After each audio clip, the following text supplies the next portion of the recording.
we went to Madison Square Garden. And the Knicks had Patrick Ewing, Bill Cartwright, and they were loaded. Hubie Brown, a Hall of Fame coach. 2 minutes to go in the game. The game is tied. I'm soaking wet with sweat. I've chewed my gum to a powder. It's around my mouth. And I saw this hand come out with a cup of water, and it was Michael Jordan. And he looked at me and he said, "Coach, take a drink of that water, clean that stuff off your mouth. I'm not going to let you lose your first game." Wiser, Beechwood aged for that clean, crisp taste. This Bud's for you. By Manufacturers Hanover, the financial source worldwide. By Metropolitan Life and affiliated companies. Get Met. It pays. By today's TWA. Find out how good we really are. By Mobil 1 Synthetic Motor Oil.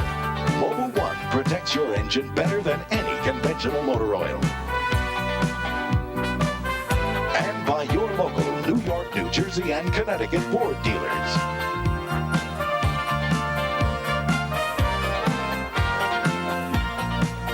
Live from Madison Square Garden in New York City, the New York Knicks against the Chicago Bulls. And hello, everyone, and welcome once again to the Garden as the New York Knicks prepare to open the home season for this 1985-86 campaign, or make that 86-87. We've been looking back on last season so much during the preseason, and the New York Knicks, obviously, with an eye on the new year, health-wise and opportunity-wise. The talent is there, so say the coaches, and so say a lot of the experts around the league. If the New York Knicks can only put it together. They started with an 11-point loss at New Jersey last night, but they're looking for better things here on the home court. I'm Greg Gumbel. John Andres will be working with me, and also here tonight, Natalie attired as well for the home opener, is Bruce Beck to talk about this 41st campaign of the NBA. Bruce?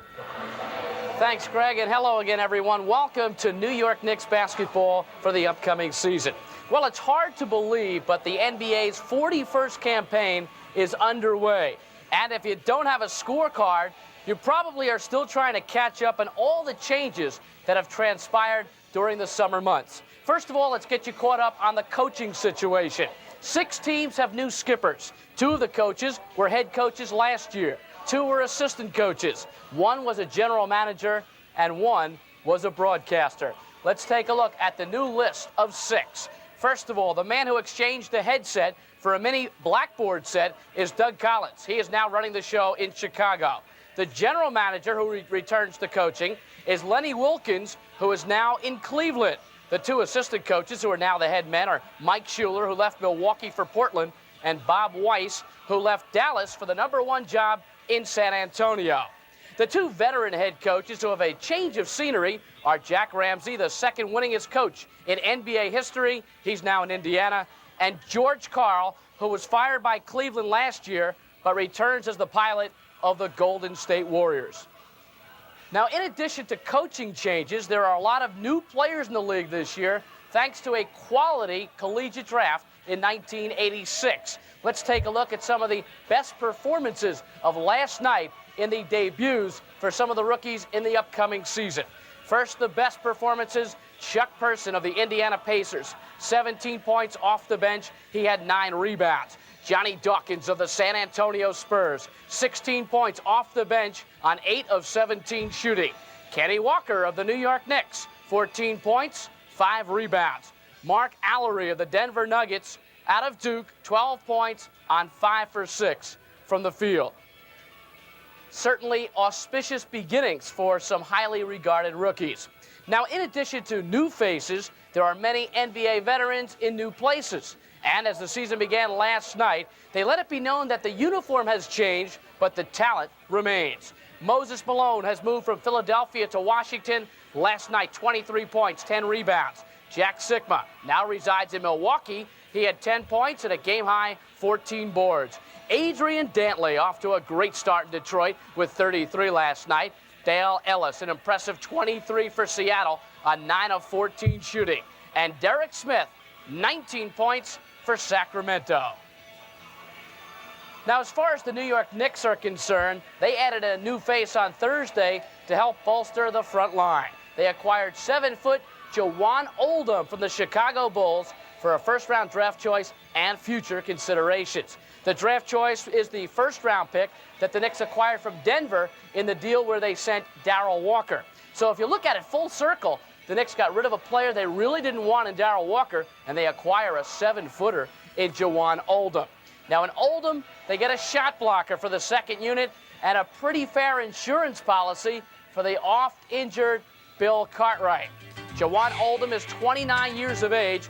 He comes off his best season 1 year ago, and he had 134 blocks last year, 30 more than Patrick Ewing had in 500 less minutes. Doug Collins talks about Jawan Oldham. Jawan, I think, can give New York a dimension that Marvin Webster gave them. If UB likes to get out and press with that second unit like he has in the past, Jawan can block shots, and he runs the floor very well for a big man. Jawan Oldham was at the Meadowlands Arena last night, but he was not in uniform. Neither was Bernard King. But there was a ball game to be played, and Darryl Strawberry of the New York Mets decided to throw out the first ball. Bill Cartwright in his debut, first opening game start in 3 years, and what a start it was. 20 points, 10 rebounds. Patrick Ewing, before slightly injuring his right knee, scored 12 and pulled down 8 boards. It was the debut last night of Knick rookie Kenny Walker out of Kentucky. Kenny pulls up for 2 of his 14 on this jump shot, and they said this guy couldn't stick a 15-footer. But the New Jersey Nets answer with some players of their own. Orlando Woolridge, acquired from Chicago. He had 20 points and looked outstanding inside. I mentioned inside, you have to mention Buck Williams. Look at him work on the offensive boards and go up for 2 of his 20 points. He also had 17 rebounds. And Darryl Dawkins, very quietly off the bench, added 14 for New Jersey. Brooklyn product Pearl Washington was in his Nets uniform for the first time. Pearl, not a great game, but a couple of good moves along the way. QB Brown not pleased in the Knicks' loss. Well, I don't think that you can play any team in the NBA, never mind a quality team on the road, shoot 38% and get annihilated in the rebounding and expect to win. I just don't think that's possible. Well, I was trying to get to the basket and try to create some situations up front. We really had a lot of situations tonight where we had good shots, and we were right there. We just missed them. And, that's just kind of night it was. Well, I think that we probably need to rebound much better than we did today. They kind of killed us on the board and hit our shots. We probably could have still won the game if we hit the shots that we had taken. Well, I think that we got to play with a little bit more intensity. I thought coming out of the gates we played well early on. But we got down, and then we just didn't have that zip and that intensity to fight back and pull right back into the ball game. Hopefully tomorrow night we can come back and do that. New Jersey 108, New York 97. In NBA action this afternoon, it was billed as the rematch of last year's Western Conference Finals. The Los Angeles Lakers against the Houston Rockets. Last year, the Rockets eliminated the Lakers in 5. Once again, the action today at the Summit in Houston, Texas. Let's pick up some of the highlights. Ralph Sampson out of action for Houston, but Akeem Olajuwon was there. And what a game for Akeem. 27 points, 16 rebounds, 6 block shots. Akeem a monster off the offensive boards. And defensively, watch Akeem work against Kareem Abdul-Jabbar. He comes up with the block. The Rockets of Houston win it 112-102. And Houston off to a good start. The Los Angeles Lakers don't have the size to compete with Houston up front. In other NBA news, the doctor, Julius Erving, has announced that this will be his last year performing surgery on NBA opponents. Prior to last night's game against Indiana, Erving released a statement saying that he will pursue business interests and spend more time with his family in Philadelphia next year. The 36-year-old ambassador of goodwill is now in his 11th NBA season and 16th professional campaign. Last night, Erving had 18 points in the season-opening victory over the Indiana Pacers. So let's make sure we enjoy the doctor as he makes one final jaunt around the NBA this season. In other news, it was not such a sweet victory last night for the Denver Nuggets, who whipped San Antonio 134-104. The Midwest Division contenders lost veteran forward Calvin Natt, perhaps for the entire season. The 8-year pro from Northeast Louisiana University tore his Achilles tendon, the injury that the 30-year-old Hackers are so fearful of. With Nat out, look for Denver to move Blair Rasmussen to the center spot and Wayne Cooper to the power forward spot.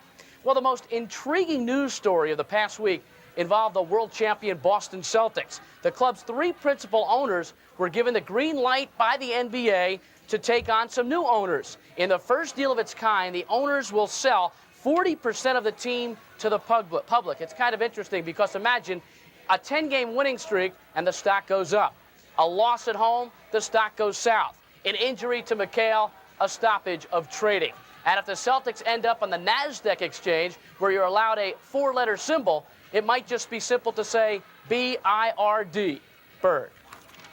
Coming up on New York Knicks basketball, we'll have a look at the day in college football. That and much more when we return on opening night.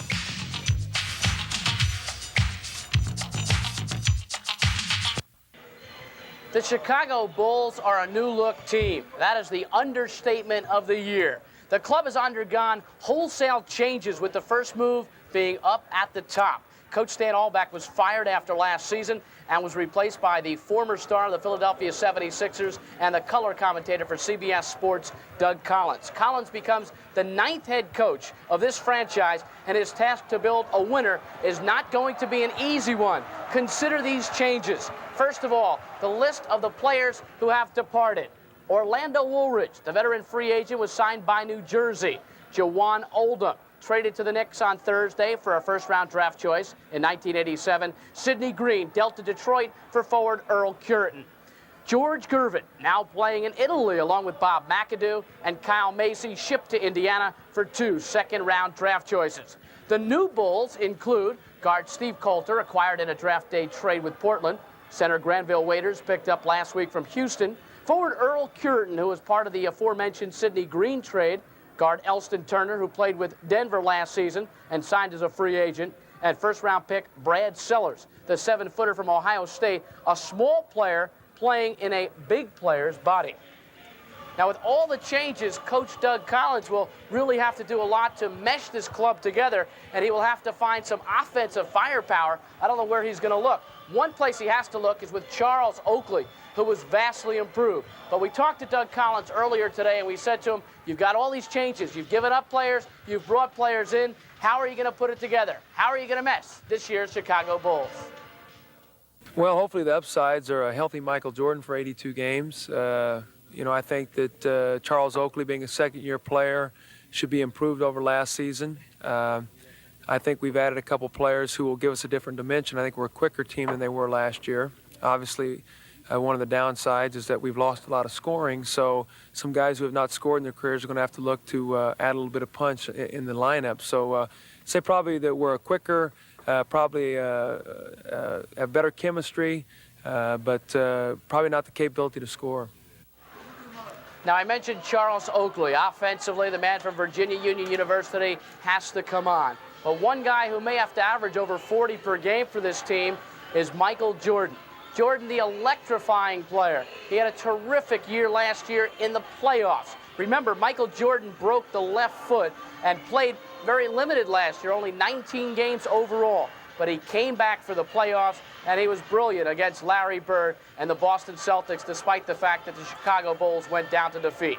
Earlier today, Greg Gumbel had a chance to talk to the miracle worker of the Chicago Bulls, Michael Jordan.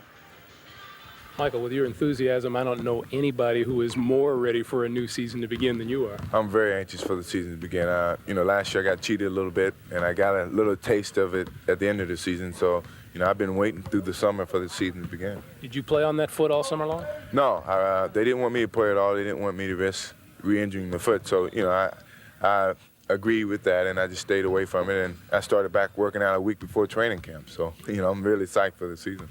You don't run around with your head in the sand, and you know where everyone is picking the Chicago Bulls this year. What do you have to say about it? I love it. Everyone's picking us to do somewhat bad, and it takes all pressure off this team. And that's what we need for a young team. We don't need pressure. I think all we have to do now is go out and play, and everybody expects us to do bad.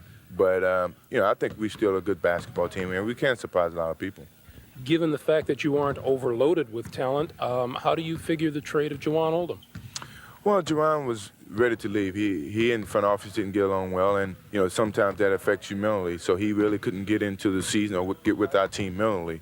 So I think it helped him out a whole lot. Okay, how is the addition of Doug Collins? How is he blending in with everybody else? Well, Doug he's learning just like any other coach in his position. He's really trying to get to know the players very well, trying to get to understand how to coach in certain situations. And, I think the players respect him a whole lot. I respect him. He's a good coach. He's a good technique type of coach. He takes his time and try to explain everything thoroughly to the players. And, I think he's going to be a good coach. Because he's the youngest coach in the NBA, is there perhaps a tendency on the team to think of him as one of the guys rather than your mentor? No, I think he has a relationship where that, he's a coach and whatever he says goes. But then again, he understands the way the players feel because he's played in the league, and he can relate to the players very well in that sense. Okay, you got a lot of newcomers on the Chicago Bulls this year. Has there been a problem with everyone getting to know everybody else during the preseason? Oh, that's always going to be a problem. You got 7 brand new players on this team now, so it's going to take some time for us to get used to each other. So, hopefully by tonight, we'll be pretty good. Good seeing you again. Stay healthy this year. Thank you very much. Michael Jordan building a legend not only in Chicago but in New York. When he comes to the Garden after the games, the fans are backed up, 400 people waiting outside the employees' door just to touch or get a glimpse of the man, Michael Jordan of the Chicago Bulls, one of the finest players in the National Basketball Association. And I've mentioned a lot of superlatives, but it's difficult to not when you're talking about a player of Michael Jordan's ability. Home opener of the 86-87 campaign at the Garden as the Knicks entertain the Chicago Bulls. Hello again, everyone. I'm Bruce Beck. Welcome back to another season of New York Knicks basketball. Last night, the Knicks lost at New Jersey 108-97, but there were encouraging signs. Bill Cartwright back in uniform, scoring 20 points to pace New York. Kenny Walker, the #1 draft choice out of Kentucky, adding 14. Tonight, the Knicks will take on the Chicago Bulls. They are led by Michael Jordan. They are coached by Doug Collins, the youngest skipper in the NBA. To carry you through most of the game, our broadcast team, Greg Gumbel and John Andres. Let's go to the duo right now. All right, thank you very much, Bruce. And Bruce characterized them as the comeback kids just a couple of seconds ago. I think that pretty much accurately describes them, both Bill Cartwright and Michael Jordan, looking to make their presence known this evening. The question from the Knicks standpoint, John, do you give Michael Jordan his points and try to cover everyone else, or do you try to nail down a guy who is perhaps the most exciting player in the league so far this year? Well, Greg, he is the one person I think in pro basketball that has the ability to carry a team singularly. I mean, the guy can do it all himself. He's capable of 60 points if the occasion calls for it, as the Celtics found out last year. But I think the Knicks have to give him double teaming defense when the situation comes up. He will not bring the ball up court, though. That's the interesting thing about Jordan this time. He will work off the ball, which will make it difficult for the Knicks to defend him. That's what Doug Collins told me earlier. But I think the Knicks have to worry about other people as well. They can't let a guy like Granville Waiters hurt them or Earl Cureton go wild. This is what the Knicks have to be concerned about tonight. On the flip side for New York is the Bill Cartwright story. He led the Knicks in scoring last night in the loss to New Jersey. He has looked very good this preseason. He's looked terrific. He's been all the Knicks could hope for. Of course, last night was a very great disappointment to the Knicks and their coaching staff. I doubt they will shoot the ball as poorly as they did last night when they were under 40%. They will have a home court audience here. It looks like a sellout. People are very excited about the game and seeing the team. So they should be up for it, but they have to get better play. This vicious schedule is now underway, and they've just got to shoot the ball better. And as Hubie Brown certainly made clear, they got to rebound the ball better. And they have to establish their inside game. This is what Doug Collins fears about the Knicks, their inside game, and that's what the Knicks have to use tonight. One thing about the Chicago Bulls, they are a team definitely in the process of changing the way they look. Michael Jordan, Doug Collins, all of that and more. The tip-off and the starting lineups coming up as the New York Knicks prepare for the home opener against the Chicago Bulls in just a moment.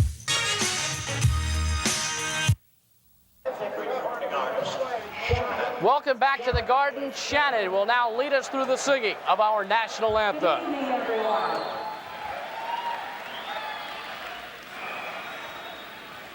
Oh, say, can you see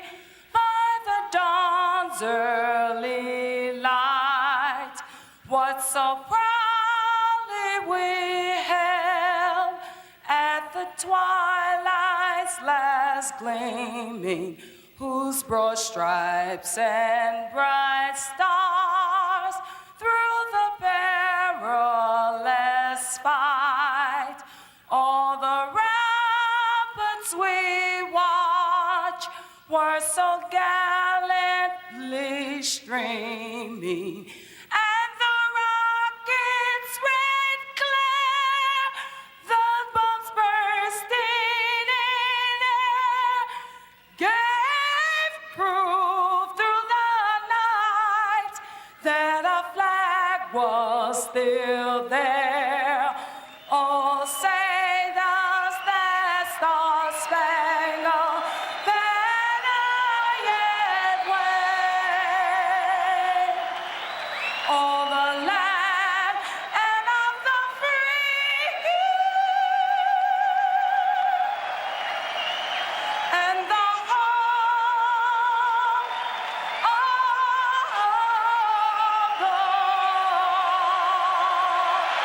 That was Shannon, ladies and gentlemen. Thank you very much, Shannon. Opening night in the Big Apple as the New York Knicks take on the Chicago Bulls, and the crowd continues to file in. Electricity in the air, much hopes, much aspirations, a lot of anticipation surrounding this year's New York Knicks team. Patrick Ewing, Bill Cartwright, healthy.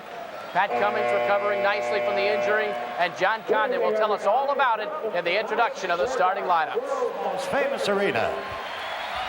And welcome to the opening game of the 1986-87 NBA season here at the Garden.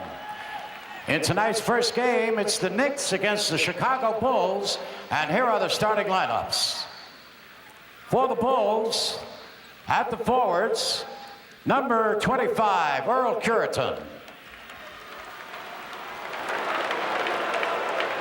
Number 34, Charles Oakley. At center, number 31, Granville Waiters. And at the guards, number 22, Steve Coulter.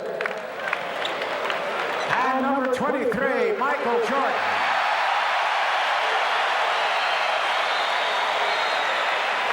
The Bulls trainer is Mark Feil.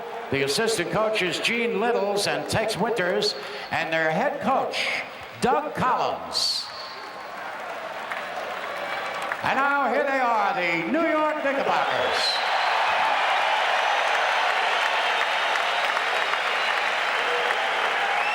At the guards, number 2, Rory Sparrow. Number 21, Gerald Wilkins.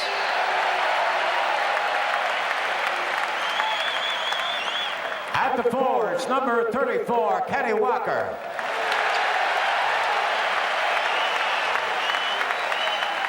Number 25, Bill Cartwright. And at center, number 33, Patrick Ewing.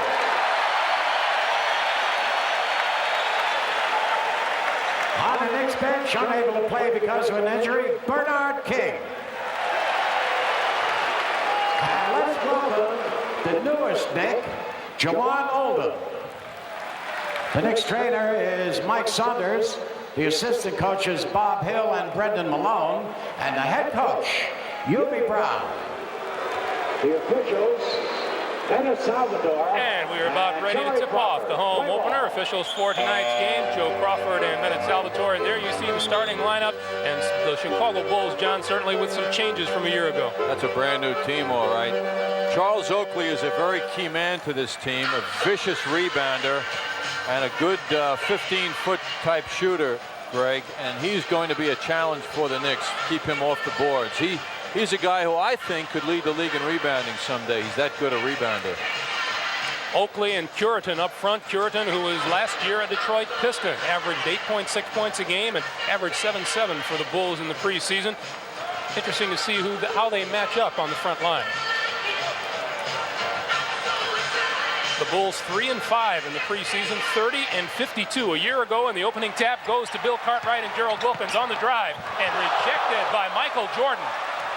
he up for the game, do you think? Steve Coulter comes back in a hurry for the Bulls, and from the far side, that's Oakley. No good. Rebound, Patrick Ewing. And both teams running at the outset. Gerald Wilkins now going to slow it down. And back up top, and Rory Sparrow will set everyone up. Wilkins with Jordan on him. And now Rory Sparrow into the lane. Short jumper. Front rim no good. Michael Jordan with the rebound. Jordan around his man. Short shot is short off the front line, and the rebound up, and a whistle blows. And he travels the ball. That's Charles Oakley, and he goes to the offensive boards as well as any player. Very physical, very tough. He's got to be denied room out there. Now what Gerald Wilkins has to do to Jordan is show him a jump shot. Jordan's laying off him. The Knicks did not shoot well in the opener against the Nets last night. Long range bomb, Gerald Wilkins. All right, Gerald does it. What was missing last night?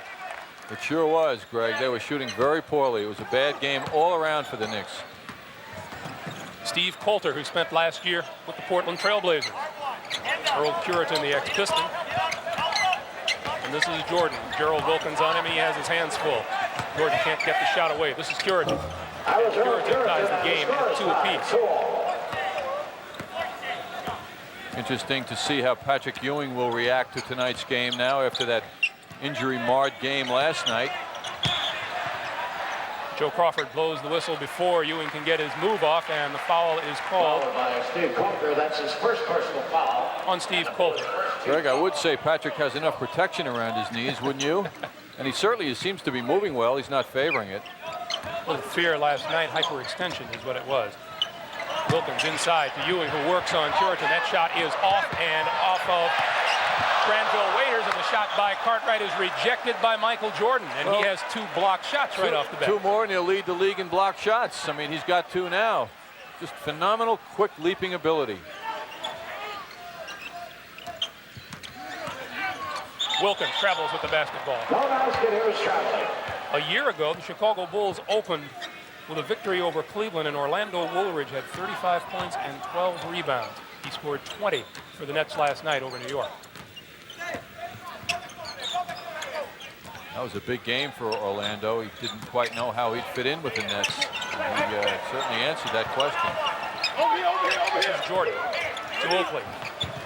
And Oakley, front rim, no good. Loose ball grabbed by Gerald Wilkins, and the lead is over Patrick Ewing, and it'll go out of bounds and back to Chicago. Opening night jitters for the Knicks in an aborted fast break.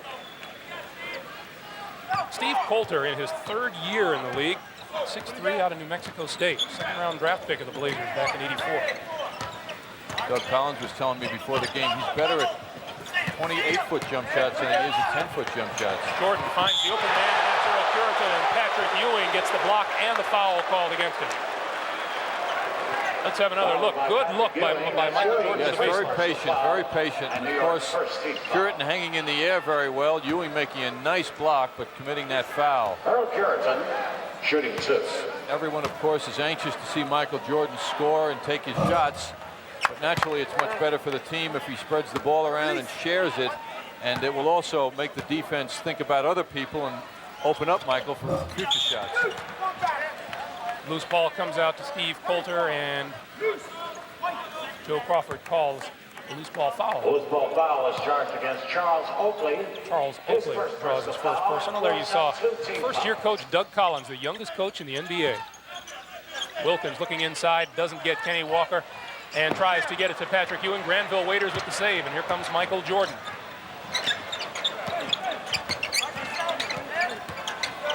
Jordan can do so many things up court. Like play defense, which is not what he's doing. Is Earl Curitan hits that impressive jump shot. But Jordan has done 3 or 4 things already defensively that have resulted in the Bulls denying the Knicks a shot at the basket. Earl Curitan has scored all 5 Chicago points. It's a 5-2 Bulls lead. Patrick Ewing into the lane. Gets Waiters in the air, and the foul is called on Granville Waiters. Followed by Granville Waiters. That'll be his second. There is a guy who's been around the league, John. It's not as long as he looks, though. Chicago broadcaster Johnny Kerr was saying before the game it takes the Bulls forever to get a 7-footer, and then they get rid of 2 of them in a matter of days, and Juwan Oldham and Mike Schmurek.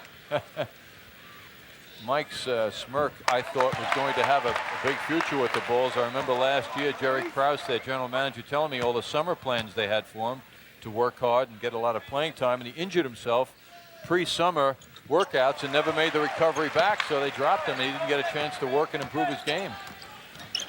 Ewing's 2 free throws cut the Bulls' lead to 1 at 5-4. And Coulter to Jordan, down low. His shot no good. Patrick Ewing loses the handle, and Granville Waiters comes up with the loose ball on the baseline. This is Oakley with the drive, and the whistle. And the foul is called on Bill Cartwright. No question in the early going here, the Chicago Bulls are looking better, Greg. They're rebounding well. They're playing good defense, and the Knicks have not yet established any kind of inside game, which is what they want to do. And the Bulls, John, are a team that are not highly regarded around the league this year. No, they're considered to be a team. If there's any team I've heard, particularly in the East Conference, with problems, in hearing coaches talk about the teams in the upcoming season, it is the Bulls. Incidentally, John will have his preseason predictions for you at halftime. 5-4 Chicago, 8:20 to play, first period. Wilkins with a quick look underneath and comes back outside to Cartwright. And Wilkins fakes once, inside to Kenny Walker. And the whistle blows and a travel call. Well, part of the reason for that travel was the quick motion of the Bulls defenders in converging on Kenny Walker, causing him a little hesitation, and then the walk.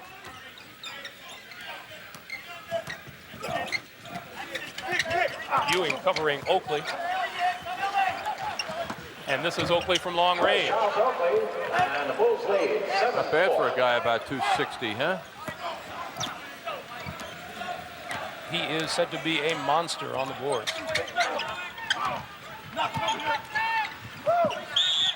Whistle blows underneath, and that looks like it'll go against Earl Curitan. It does. Curitan and Cartwright doing battle with some flailing elbows. Well, the Knicks have had several sequences, and Cartwright hasn't been a factor, so he's getting a little frustrated. So he's desperately trying to establish his position, which, of course, Curitan is trying to deny. 4th team foul on the Bulls. 7-4 Chicago. 7.5 minutes to play, first period. Sparrow inside to Bill Cartwright. Cartwright triple team and can't find anyone open and throws it away. Steve Coulter with the steal. This is Jordan. Bounce pass for Oakley. And the Bulls lead it by 5, and Hubie wants timeout. Greg, the Bulls are having fun right now in the early going. They're really playing good basketball. I think it's very evident what you were saying, that Michael Jordan can do so much. And Hubie Brown has decided to make it a full timeout. 7:15 to play. The Bulls lead it by a score of 9-4. You're watching Knicks basketball on MSG Network. We bring the Garden home. Welcome back to Madison Square Garden. The Knicks in control and trail by 5, and the whistle blows almost immediately, and the call goes against Bill Cartwright. Second personal on Cartwright, and Hubie not looking real pleased in the early moments. His team trailing by 5. Trying to set an aggressive pick there, used his hands too much and got caught on that. The Bulls know the Knicks like to play very physical inside. This is Jordan sailing inside. The shot doesn't go. Rebound out of bounds, and it will belong to Chicago. Pat Cummings, number 42, Knicks have already turned the ball over 6 times as Pat Cummings comes into the ball game, replacing Bill Cartwright.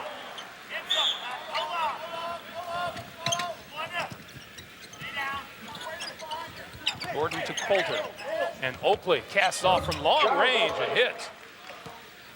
11-4 Chicago. Well, they're wearing Bulls uniforms, but they're playing like the Nets did last night. They're hitting their shots, they're rebounding well, playing very solid, the Bulls are. 6 points for Charles Oakley. Cummings gets the baseline and drives. Reverse layup is good.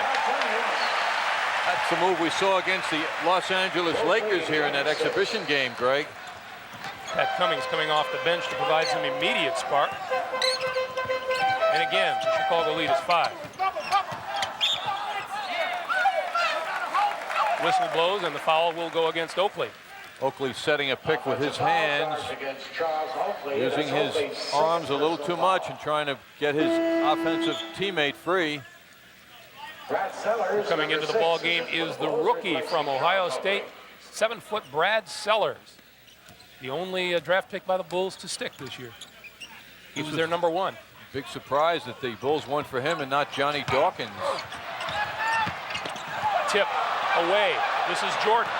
Jordan, drive, up high, off the glass, no good. Follow-up is good by Brad Sellers. Who's to say it wasn't a pass, Greg? So Brad Sellers comes off the bench and registers 2 for Chicago.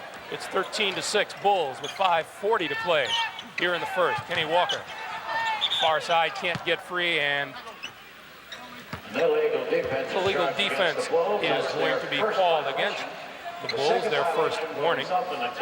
Greg, the surprise here to me is the defense the Bulls are playing. They're denying the Knicks just about everything they want to do. Rory Sparrow can't get a shot away. Kenny Walker will, far side, and doesn't get it. Rebound Cummings, and looks like the foul may go against Pat Cummings. It does. Yes, he pushed before he went up for that rebound.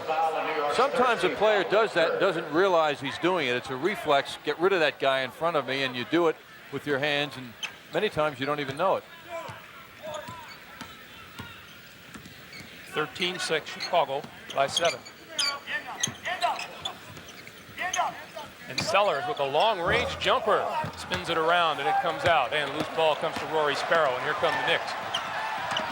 Sparrow to the top of the key where Steve Coulter picks him up. This is Wilkins. He does not get it. Rebound comes off to Earl Curitan. And Doug Collins yelling for his team to push it up. This is Jordan. Jordan with the first step and the reverse layup, doesn't get it, but the foul is called.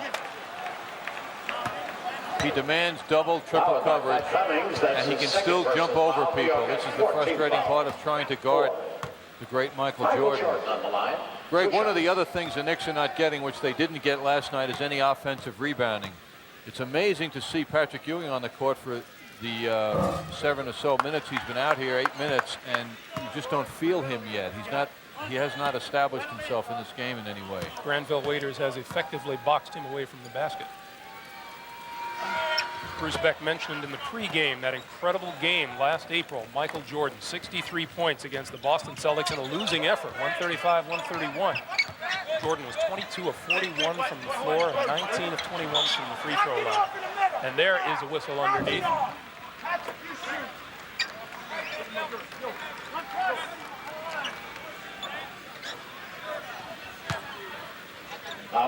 Crawford calls it against Granville Waiters. Now the question is, can the Knicks establish an inside game with Bill Cartwright on the bench? They're used to going to him down low, and with him resting now, can Patrick Ewing or Pat Cummings get something down low so the Knicks can get 10-foot and in shots instead of now relying on a perimeter game?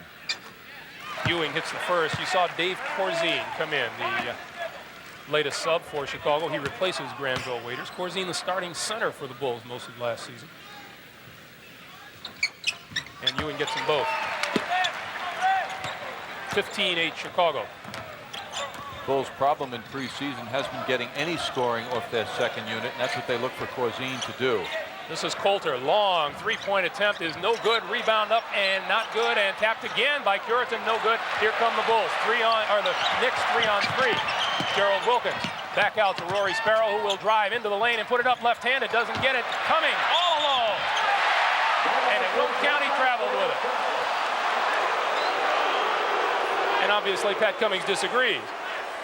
Of course, in looking at it from here, you say, why did he bother faking? And that's what got him in trouble. I think Pat was surprised he found himself all alone. Yes. Still a 15-8 game. Brad Sellers, jumper, no good. Rebound, Rory Sparrow. Long pass down court, stolen by Steve Coulter. Here comes Coulter, 3-on-2, Chicago. The pass to Jordan, and Jordan puts it up and doesn't get it. Fucking shit. Still worth the price of admission, though. Newby wants a 20-second timeout. Problem on that last play, by the way, that was not necessarily a bad pass by Sparrow, but Kenny Walker was running without looking at the ball. He turned his back to Sparrow, and that's why the pass was intercepted. 9 turnovers for the Chicago Bulls, 15-8, 3:53 to play.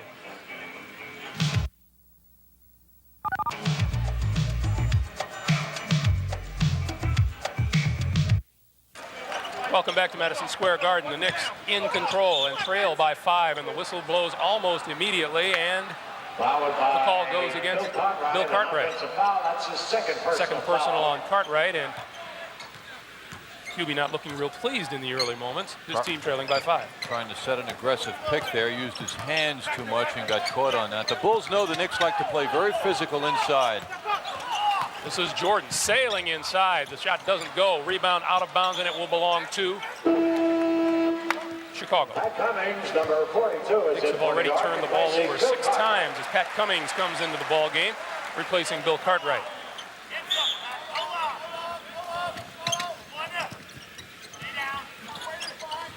Jordan to Coulter, and Oakley casts off from long range and hits. 11-4, Chicago. Well, they're wearing Bulls uniforms, but they're playing like the Nets did last night. They're hitting their shots, they're rebounding well, playing very solid, the Bulls are. 6 points for Charles Oakley. Cummings gets the baseline and drives. Reverse layup is good. That's the move we saw against the Los Angeles Lakers here in that exhibition game, Greg. Pat Cummings coming off the bench to provide some immediate spark. And again, the Chicago lead is 5. Whistle blows, and the foul will go against Oakley. Oakley setting a pick with his hands, using his arms a little too much and trying to get his offensive teammate free. Coming into the ball game is the rookie from Ohio State, 7-foot Brad Sellers. The only draft pick by the Bulls to stick this year. He was their number 1. Big surprise that the Bulls went for him and not Johnny Dawkins. Tip away. This is Jordan. Jordan drive up high off the glass, no good. Follow-up is good by Brad Sellers. Who's to say it wasn't a pass, Greg? So Brad Sellers comes off the bench and registers 2 for Chicago. It's 13-6 Bulls with 5:40 to play here in the first. Kenny Walker, far side, can't get free, and illegal defense is going to be called against the Bulls, their first warning. Greg, the surprise here to me is the defense the Bulls are playing. They're denying the Knicks just about everything they want to do. Rory Sparrow can't get a shot away. Kenny Walker will, far side, and doesn't get it. Rebound Cummings, and looks like the foul may go against Pat Cummings. It does. Yes, he pushed before he went up for that rebound. Sometimes a player does that and doesn't realize he's doing it. It's a reflex. Get rid of that guy in front of me, and you do it with your hands, and many times you don't even know it. 13-6 Chicago by 7. And Sellers with a long-range jumper spins it around, and it comes out, and loose ball comes to Rory Sparrow, and here come the Knicks. Sparrow to the top of the key where Steve Coulter picks him up. This is Wilkins. He does not get it. Rebound comes off to Earl Curitan. And Doug Collins yelling for his team to push it up. This is Jordan. Jordan with the first step, and the reverse layup doesn't get it, but the foul is called. He demands double, triple coverage, and he can still jump over people. This is the frustrating part of trying to guard the great Michael Jordan. Greg, one of the other things the Knicks are not getting, which they didn't get last night, is any offensive rebounding. It's amazing to see Patrick Ewing on the court for the 7 or so minutes. He's been out here 8 minutes, and you just don't feel him yet.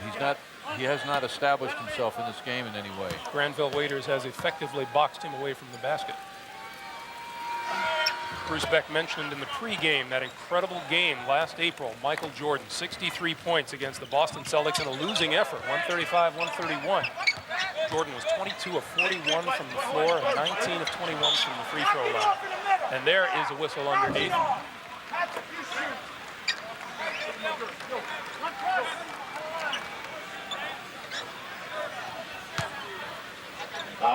Crawford calls it against Granville Waiters. Now the question is, can the Knicks establish an inside game with Bill Cartwright on the bench? They're used to going to him down low, and with him resting now, can Patrick Ewing or Pat Cummings get something down low so the Knicks can get 10-foot and in shots instead of now relying on a perimeter game. Ewing hits the first. You saw Dave Corzine come in, the latest sub for Chicago. He replaces Granville Waiters. Corzine, the starting center for the Bulls most of last season.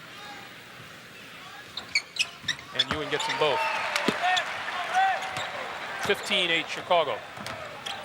Bulls' problem in preseason has been getting any scoring off their second unit, and that's what they look for Corzine to do. This is Coulter. Long three-point attempt is no good. Rebound up and not good, and tapped again by Curitan. No good. Here come the Bulls. The Knicks 3-on-3.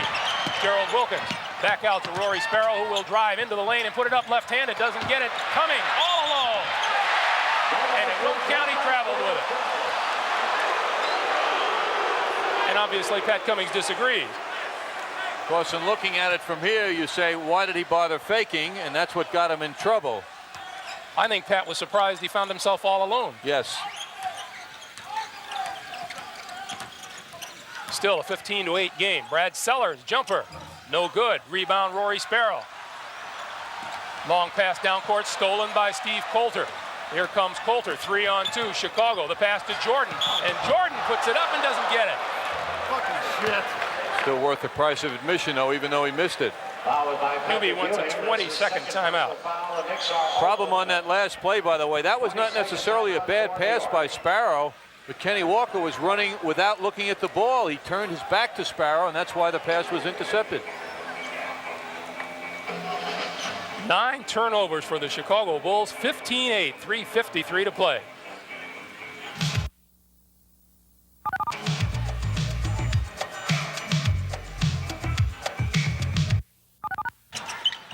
Welcome back. While we were away, Michael Jordan made 1 of 2 from the line, and the Bulls have doubled up on the Knicks, 16-8. I believe I said the Bulls have turned the ball over 9 times. It's the Knicks who have committed 9 turnovers so far. 3:45 to play in the first. Wilkins and Sparrow in the backcourt. Cummings, Ewing, and Kenny Walker up front. And this is Cummings driving into the lane, has it taken away by Michael Jordan.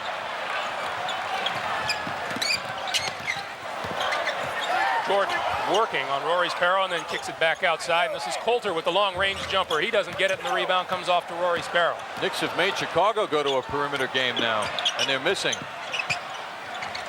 Down low to Walker, and this is Pat Ewing. And Pat Ewing with the jumper. He doesn't get it. Rebound, Coulter. Coulter to Jordan. 2-on-1, 3-on-1, and the bounce pass goes nowhere.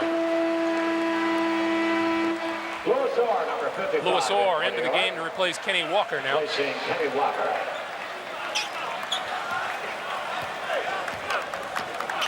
And perhaps we're seeing a little jitters on both sides now, John. Yes, the Bulls have settled down, and they're missing a bit. Cummings on the drive to the basket, doesn't get it. Sellers with the rebound. This is Coulter, and the pass to Curitan. Curitan up, and he gets 2 more, and it's an 18-8 Chicago lead. The question is, how did Curitan get there all by himself with no Knicks defender his size around him? Rory Sparrow finds himself open and gets the roll. Needless to say, Greg, that's what the Knicks need, some effective outside shooting. And Sparrow gets a call against him. Timeout, Chicago. And Chicago has a timeout called with 2:27 to play in the game. In the first period, the Bulls lead it by a score of 18-10. John, the Knicks are getting beaten back down court. They are, and they're really showing the similar situation to last night, Greg. They're not doing that much good out there at all. They're showing some signs like Pat Cummings has done a couple of good things. The last drive he took was an excellent move, except the ball didn't go in the hole. But they're being met aggressively defensively. I'm very surprised at the good play. I didn't think of Chicago, as a good helping defensive team. But they're doing a fine job of that. Although now offensively they're just not doing that much except for running well. And of course Jordan, even though he hasn't been doing that much offensively, has been playing a complete game. As you mentioned, defensively as well as offensively, it all starts with Michael Jordan. And as we mentioned in the pregame, Michael Jordan trying to prove he can come back from that injury he suffered in the 3rd game a while back. Have a look at Number 20 of the Philadelphia 76ers, Doug Collins, now the first-year head coach for the Chicago Bulls, underwent 7 surgeries during his 8-year playing career. The former #1 overall from Illinois State in 1973, 4 times a member of the All-Star team. And Doug Collins now in the middle of the Chicago Bulls bench. Doug Collins has surrounded himself with good people. That's a smart leader, someone who does that. Of course, he inherited Tex Winter from the prior regime, assistant coach now. Gene Littles came over from Cleveland, and John Bach is now the assistant coach also, who goes out on the road and does a lot of scouting for this team. I saw John last night at the Meadowlands. He was scouting the Knicks for tonight. Got on a plane this afternoon after giving the scouting report to Doug Collins and off to San Antonio, who the Bulls are meeting next Tuesday. Where there is another first-year coach in Bobby Weiss. Yes, that's right. Mike Schuler is the other first-year coach, and then there are some others that have changed teams. George Karl moved from Cleveland to Golden State. Lenny Wilkins went from the front office in Seattle to Cleveland. Jack Ramsey, of course, now with Indiana. And Coulter hits the first of 2.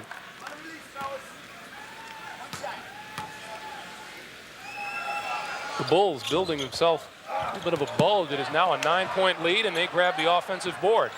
Earl Curitan doing workman-like work, and there is Brad Sellers underneath all alone. Bad reflection on the Knicks big men communication. That's a no-no. 21-10, Chicago with an 11-point lead. And John Paxson in the ball game now and sticks a foot out at the wrong time. So many passes by the outside people on the Knicks are being deflected by the guards on Chicago, which means you've got to throw a fake, get that defender committing himself before you deliver your pass. Pat Ewing in the lane, fakes once, goes up with a short jumper and doesn't get it. Dave Corzine is there for the rebound. Here comes Chicago. Corzine doesn't deserve a fake, so Patrick Ewing should know that. Any big man should know that. Corzine is not going to block shots. Back comes Rory Sparrow to Trent Tucker. Tucker on the drive, and he will draw the foul call from John Paxson. Trent Tucker now with Rory Sparrow in the New York backcourt. This is the front line the Bulls have now with Corzine and Curitan and the rookie Sellers, where the Knicks should make some headway. They've got to, because this is not a defensive front line, and it's not an imposing rebounding front line. Curitan is the only legitimate rebounder of those 3 guys.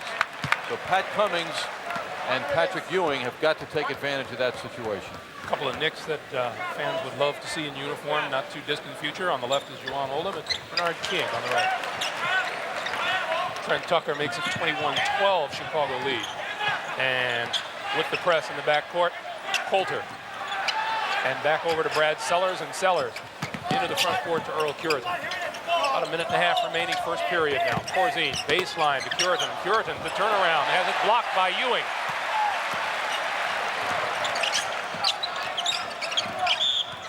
Whistle underneath, and Dave Corzine gets called for the hold on Pat Ewing. That's the beauty of keeping in motion, and that's what Ewing did so well then. Corzine trying to deny him position. Didn't stop him, though. Ewing kept moving with the pressure and finally drew the foul. Patrick Ewing, 2 shots. As you mentioned, John, Patrick Ewing has not been as involved in the Knicks offense. No, he hasn't at all, and that doesn't necessarily mean that he's not doing the job. It's also a situation where the Knicks have to find him, set him up, and get with his timing as he establishes position.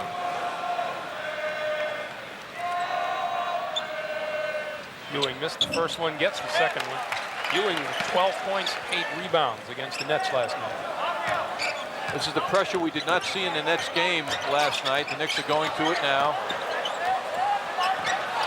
Double teaming Coulter, who gets it inside, and in the lane is Curitan, who puts it up and home. Earl Curitan looking like a world beater tonight. 10-point Bulls lead, 23-13, 1 minute remaining to be played in the period. Earl Curitan with 9 points. And Cummings with the move on Curitan, spins in the lane, has it blocked away, and Dave Corzine with the loose ball. That was Brad Sellers, nice job by him. This is John Paxson all alone, and he gets the long-range jumper. 25-13, Chicago. And the Bulls are running and hitting the open shot when they get it. It's the defense, Greg. They're helping out so well. Ewing down low, Back to Sparrow, and this is Trent Tucker. Tucker works his way inside, and the runner is short. Brad Sellers with another rebound for the Bulls, and it's 21 seconds to play, and the fans don't like it. It's a one-shot offense, too. They're not getting second efforts. 10 seconds now, and the Bulls will go into their offensive move. This is Sellers down low to Corzine. And back up top to Paxson with 3 seconds to go. Casts off from long range, doesn't get it, and there is the buzzer and the end of a less than spectacular first period for the New York Knicks and their fans. Doug Collins and company like it. 25-13, Chicago with the lead. We'll be ready for the second period. We return to Madison Square Garden in just a moment.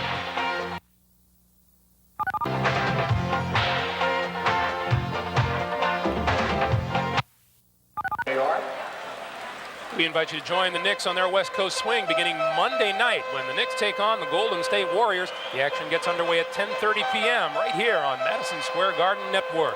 The end of one period, the Bulls lead at 25-13. Some very telling stats from the first period, John. Yes, prior to the end of the first period, with about 2 minutes to go, the Knicks had 10 turnovers committed. They were out-rebounded by 2, but more importantly as well, they were shooting the ball so poorly, as you can see there. That's just awful shooting. Only 1 assist, too, which is just a bad sign. So the Knicks couldn't really dip much lower than they have shown us in the first quarter. And they've got a lot of work to do because the Bulls have been really playing fine ball. You know, there is an advantage to being picked for last place. You can only go up from there, and the Chicago Bulls obviously making that work for them this evening. They seem very well prepared because the Knicks present a front line that they're afraid of, and they knew that the Knicks wanted to go down low as much as possible, and the Knicks have not gotten anything done down low, so they're doing a good helping job out there. Stu Granger into the ball game for the Knicks now. Granger and Trent Tucker in the backcourt with Cummings, Cartwright, and Lewis Orr up front. This is Oakley to Michael Jordan. And Jordan will drive the baseline and have the ball taken away by Cartwright. Here comes Stu Granger. Granger will drive on Paxson and put it up high, and it is blocked by Sellers, and he'll get a goaltending call. He was lucky on that because he had a defender that was with him. And the defender had help. Granger forced that issue, but he got away with it. This is John Paxson in his 4th year out of Notre Dame. Charles Oakley, another long-range jumper, and he doesn't get this one. This one rolls out, and Brad Sellers with the rebound. Nothing more disheartening than to have a 7-footer have the ball and then it go through his hands like it did for Cartwright then. Corzine's hook doesn't go. Pat Cummings with the rebound, and here come the Knicks. Stu Granger won himself a job on this team in the preseason.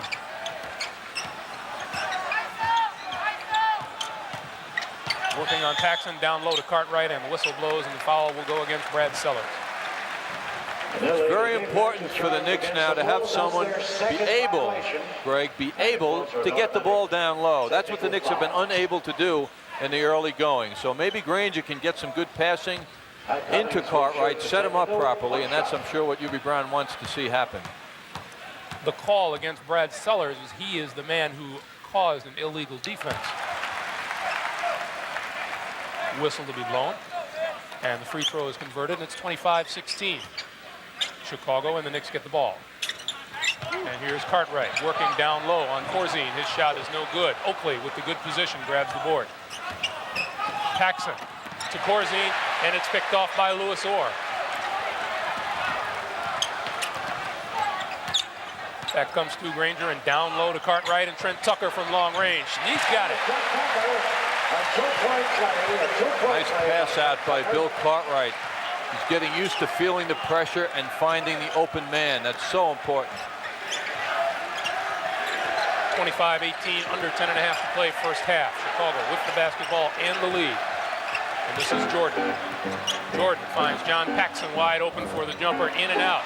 Rebound, Granger. Back come the Knicks again. 2 on 3, and almost stolen by Michael Jordan. Trent Tucker directing traffic now and trying to set up Pat Cummings down low with the left hook. Cummings in and out. Rebound, or no good. Loose ball. Cummings again, and before he gets the shot off, the whistle blows. Hey, one thing about Pat Cummings, He knows how to work, Greg. A little fire in his eyes. And look at how the fans feel it. They pick right up on that.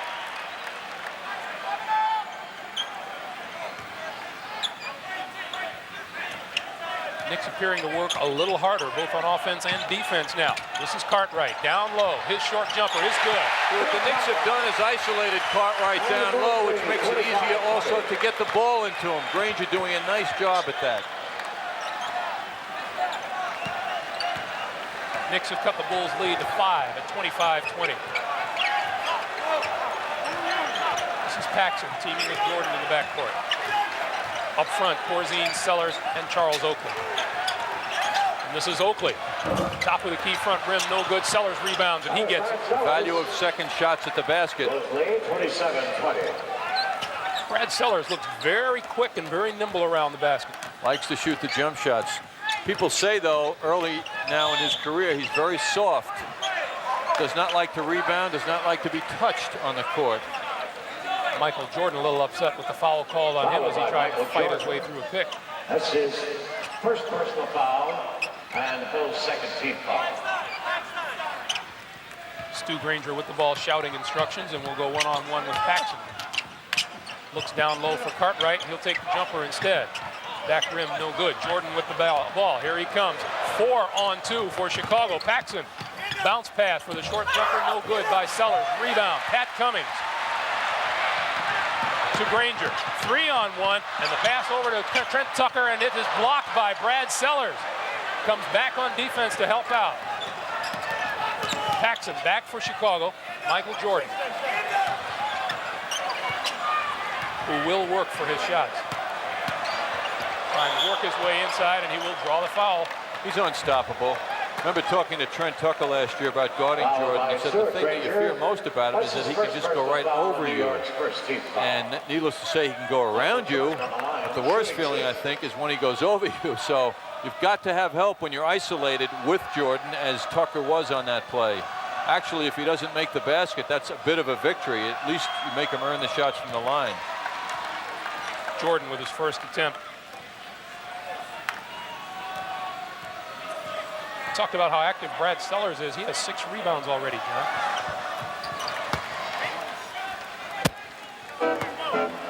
And it's a 9-point Chicago lead, 29-20, 8:20 remaining in the first half. Knicks home opener live from Madison Square Garden. And this is Louis Orr, who puts up the runner and doesn't get it. The foul is called. And Bill Cartwright getting knocked around inside. As Hubie has a word with Stu Granger. Followed by Brad Sellers. Hubie has to be pleased with Stu Granger thus far. He's taken control of the Knicks offense and distributed the ball very well. Louis Orr goes to the line for the first of 2. Brad Sellers with his first personal.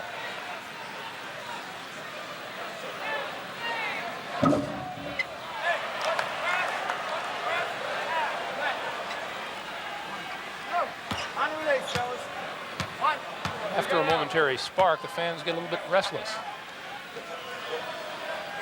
Well, we have about, I'd say about 12,000 coaches here, Greg, you know. 29-21. Just about everyone in New York is a coach. As Hubie well knows. A little pressure on Paxson, who finds Jordan, who loses control, and here come the Knicks. Granger tries to go around, bounce pass. This is Orr, no good. Tap up, no good. Loose ball and the whistle, and a foul will be on Corzine. When a team blocks some shots early, as the Bulls have done, it makes the offensive team, like the Knicks, very hesitant. So the early blocks by Jordan and the helping out defense the Bulls have used has really had an effect. The Knicks are tight under the basket. They're expecting that hand to come out and knock those shots away. Corzine takes a seat on the bench, and Granville Waiters back in the Chicago lineup. Down low, Cartwright spins on Waiters. A reverse, no good, gets his own rebound. Good move by Bill Cartwright. Went around Granville Waiters. 7.5 to play. The Chicago lead is 6, 29-23. Poor Trent Tucker. Michael Jordan's shot doesn't go. Loose ball comes to Jordan. Granville waiters. His shot is way short. Oakley with the follow. No box out. And he'll kill you, Oakley. And the Knicks call timeout with 7:10 remaining to be played here in the second period. The Bulls have jumped out again to an 8-point lead, 31-23. You're watching Knicks basketball on Madison Square Garden Network. We bring the Garden home. Stu Granger handling the ball for the Knicks now. Gives the ball to Bill Cartwright in a seemingly awkward position for Cartwright. Didn't accomplish the goal, and of course that's followed by a little chat. Hubie Brown's got some words of wisdom, like maybe stop at the foul line and we'll pull off to the side and let Cartwright come down as the trailer, or take the little jump shot. This is Granger now, and Granger will drive and feed Cartwright. 6-point Chicago lead, 31-25. Well, Granger, as Rory Sparrow's backup, has done a fine job thus far. And the Knicks have about turned those shooting fortunes around from the first period. That shot no good. Rebound, Bill Cartwright. Back come the Knicks as they try to get a little spark. Granger on the drive, puts it up, in and out, no good, and the whistle and the foul. How did he get it off? Is what I want to know, because Jordan was swarming midair. That little chit-chat with Hubie had some effect. John Paxson gets the call against him, his third personal. And Steve Coulter returns to the lineup. Pat Cummings takes a seat for the Knicks. And Patrick Ewing is back in. Earl Curitan also back in for Chicago. Granger will shoot 2. Did you see Michael Jordan fly through the air on that shot at them? And he stays up there. The man likes it up there in the air. A lot of people like it, but so what? They can't stay there. He's got the great legs. Free throw by Granger is in and out. 31-25. Chicago by 6. Oakley to Jordan on the baseline. Happens every day with Michael Jordan, but it's still a crowd pleaser. Spectacular. Tucker looks inside to Cartwright. Cartwright fakes on Curitan, and the whistle blows, and a 3-second violation. Corey Sparrow, number 2, is back in for New York. Corey Sparrow Substitution nullified. will not come back in for the Knicks, who will wait for the next whistle. Coulter doing the ball handling work for the Bulls. That's the new look this year now. See, Jordan can rest, can go away, can set himself up with Coulter handling the ball. It takes so much pressure off Jordan. Coulter, long range jumper, front rim, doesn't get the bounce, tapped around and grabbed by Louis Orr. Someone's got to run to Lewis to get the ball. And Hubie's going to argue the call. Bennett Salvatore. Pushing foul on Granger. Offensive foul is charged against Stuart Granger, his second personal foul. Good defense by Steve Coulter in the backcourt. You rarely see that happen, and it's because of Coulter's good defense, as you point out, Greg. He's quick and he stayed right with him. And Hubie's got himself a technical. A technical foul has been charged against the Knicks coach, Hubie Brown. Michael Jordan will shoot the technical. One shot. Well, it could be said that perhaps he's trying to fire up his team. I think Hubie honestly believes that that foul should not have been called.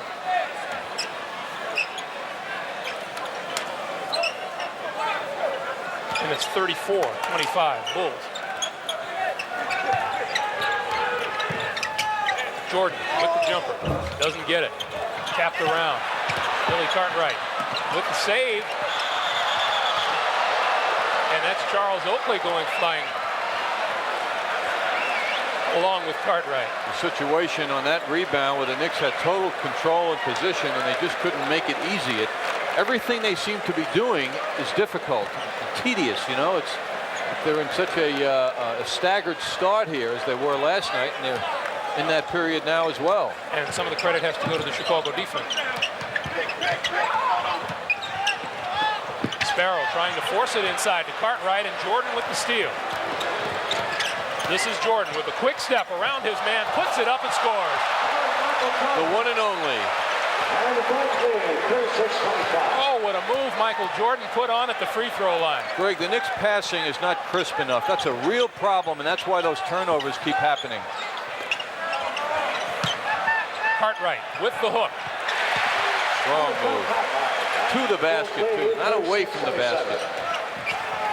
This is Steve Coulter on the drive, tries to lay it off, and here comes Trent Tucker.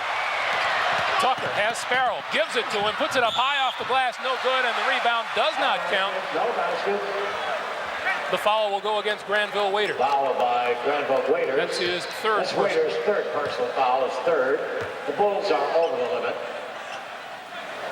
One point about the Bulls, which is making it difficult for the Knicks to get fast breaks, is that they are getting back on defense quite well. On that sequence, it was big men who were running so well for the Bulls. Dave Corzine, number 40, is back in for the Bulls. Dave Corzine into the ball game for Granville Waiters. I think we've seen certainly how Charles Oakley runs the court very well, and so does the rookie, Brad Sellers. With his body, he better run well. Oakley's a bit of a surprise because he's so big. Free throw no good, Oakley with the rebound. And look at the way the Bulls handle the basketball, and Trent Tucker draws a foul. Great passing by Chicago. That's what you want, the extra pass. And there's quite a contrast. The guys in the red shirts, the Bulls, are really passing the ball well.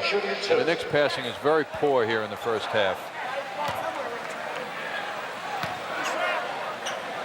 It's so difficult for a defense to adjust to a ball flying around the perimeter. I mean, the ball moves faster in the air than one's feet can, and that's the way to do it. This is Dave Corzine in his 9th year out of DePaul University. He played for Ray Meyer. Gets 1 of 2 from the line. Pat Ewing with the rebound.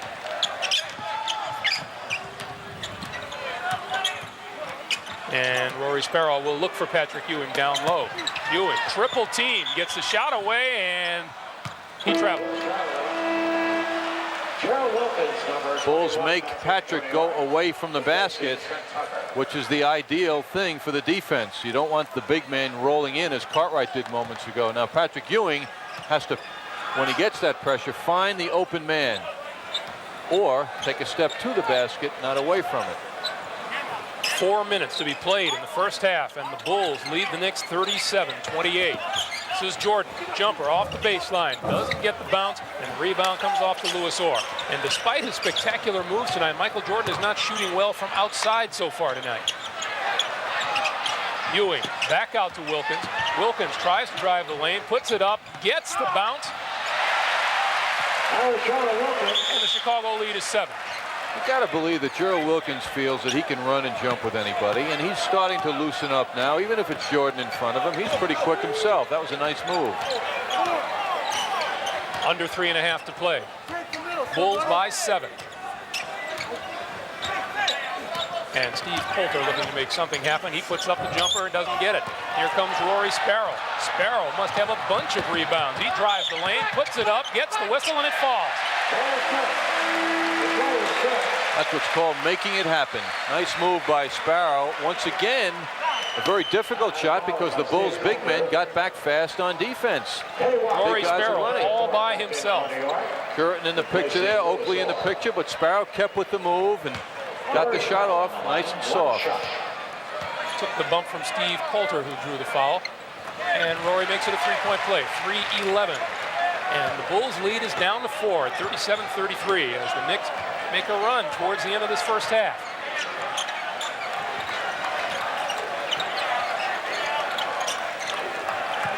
Corzine, Oakley. And Charles Oakley can shoot it from long range.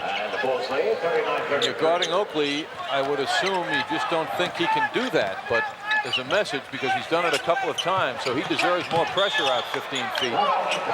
10 points for Oakley.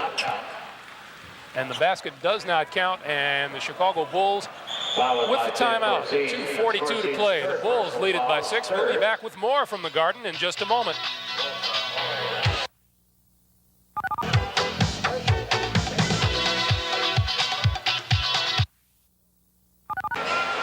We want you to know, beginning Tuesday, November 11th, you can see Sports Night with Dave Sims, simulcast live after every weeknight home Knicks game. Dave's unique and personable style has been a resounding hit both here on Madison Square Garden Network and at WNBC Radio. There's Dave Sims, and that's Sports Night following a weeknight New York Knicks telecast.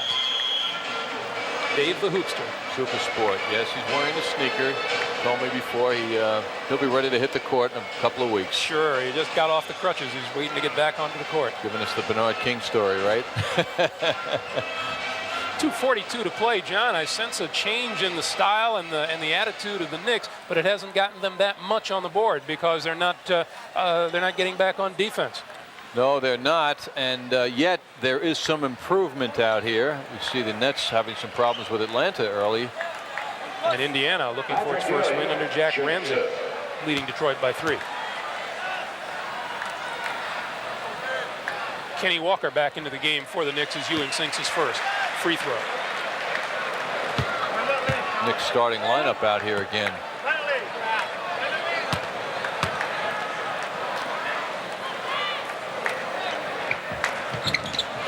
And for Chicago, number 17, Mike Brown, is in the game. 6'9" forward and center. He's up front with Oakley and Earl Curitan, so he'll be playing the middle. 2.5 to play, second period. 39-35 Chicago. This is Jordan, wide open jumper. He doesn't get it. Rebound, Curitan, who goes up high for it, and this is Jordan. It's the roll. How do you describe that? Well, he went up in the air, and then something happened, right?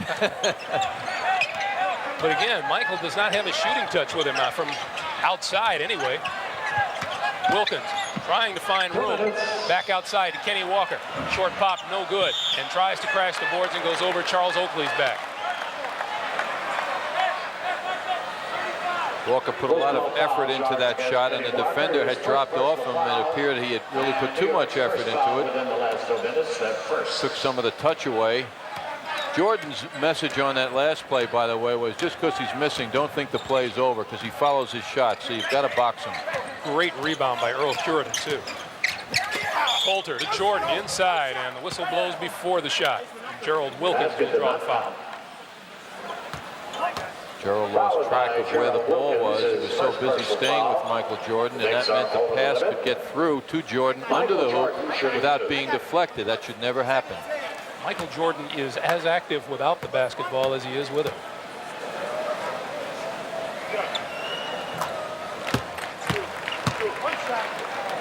That free throw gives Chicago a 7-point lead.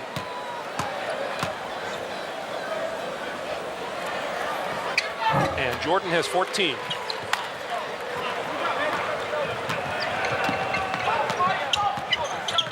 (43-35), 1:35 to play, first half. Bill Cartwright fights his way down low. Rory Sparrow takes the jumper and hits it. Bill Cartwright, the recipient of a tremendous amount of pushing and shoving by Brown. It looks like he belongs in the ring and not on the court. Boy, is he big and hefty. We'll spread it out now around the court. And Brown way outside with Cartwright on it. Man, does not look like a basketball player, does he? See that? Kenny Walker got his bell rung by Brown. And Brown gets the personal called on him, and Brad Sellers into the game, replacing Charles Oakley. Basket did not count. It was an offensive foul by Mike Brown, his first personal foul. Pretty obvious the Knicks are going to try and set up Cartwright, I would think, here with Ewing and Walker out so high. Cartwright working hard Look down at Brown. low, and Brown all smokes. over him. Cartwright with the ball, spins around and puts it up. No good. Rebound, Brown. Can't believe that guy's a pro basketball player. Cartwright fought his way free and then couldn't get the shot anywhere near the hoop. This is Jordan with 40 seconds to play in the first half. Jordan with Gerald Wilkins on it. Jordan working for a shot, spins to the baseline, puts it up, doesn't get it, and the foul is called on Wilkins.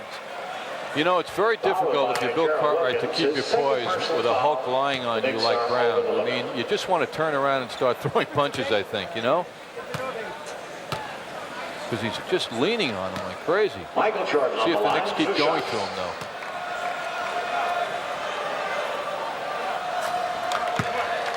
Jordan snaps the nets with point number 15 of the night.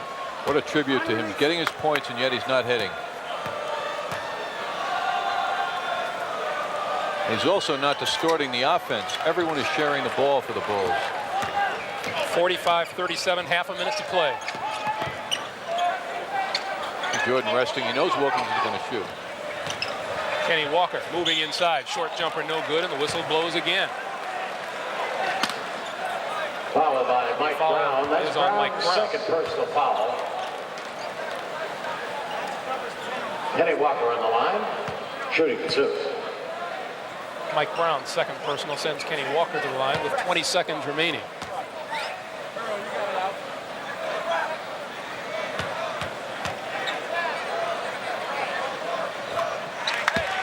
In his debut last night, Kenny Walker had 14 points, 5 rebounds, 6 of 12 from the field.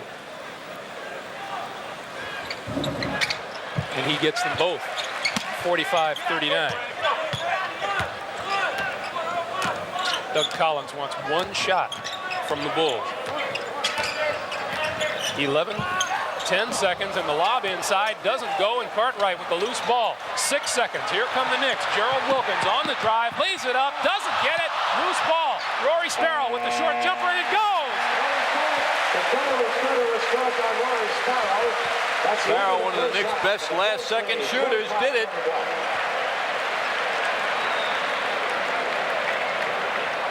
Gerald Wilkins missed the breakaway layup. Rory Sparrow there to drop it in. 45-41, Chicago over the Knicks.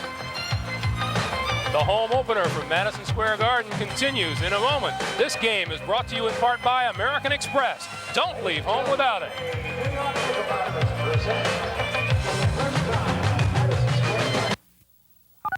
Bulls lead the Knicks 45-41 at halftime. Time for NBA picks for the upcoming season.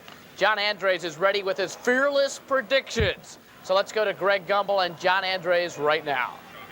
All right, thank you very much, Bruce. As you well know, you could pay big dollars for this stuff out on the street, but John Andres is going to give them to you absolutely free. We'll start out west in the Pacific Division. John, who's the worst in the division? Well, the worst in the division, I think, are the Clippers. They're down there pretty low right now. I think Benoit Benjamin wearing a couple of left shoes recently was a tip-off to their season, perhaps. But they are slowly working their way forward, but I think they're down there at the bottom right now. Doesn't bode well for Don Chaney. No, it doesn't, and Elgin Baylor has a lot of pressure on him, too.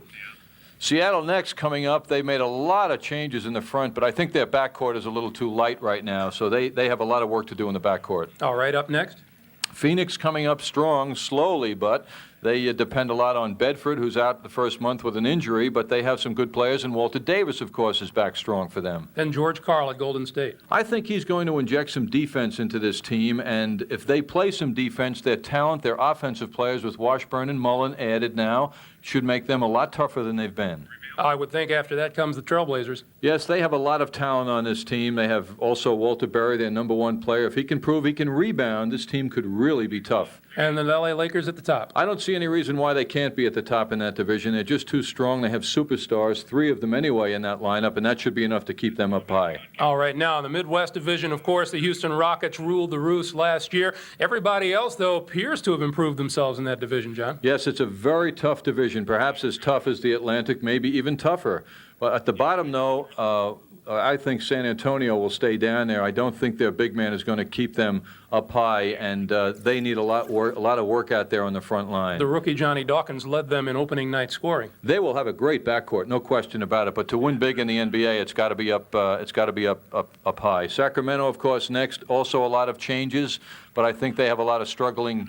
They have a lot of struggling to do out there, and a lot of rebuilding. It's taking time. Denver, of course, next, I believe, and the announcement last night of Calvin Natt's injury, which will keep him out for the season, is murderous for them. They play tough defense, but I think they're really going to miss Calvin Natt.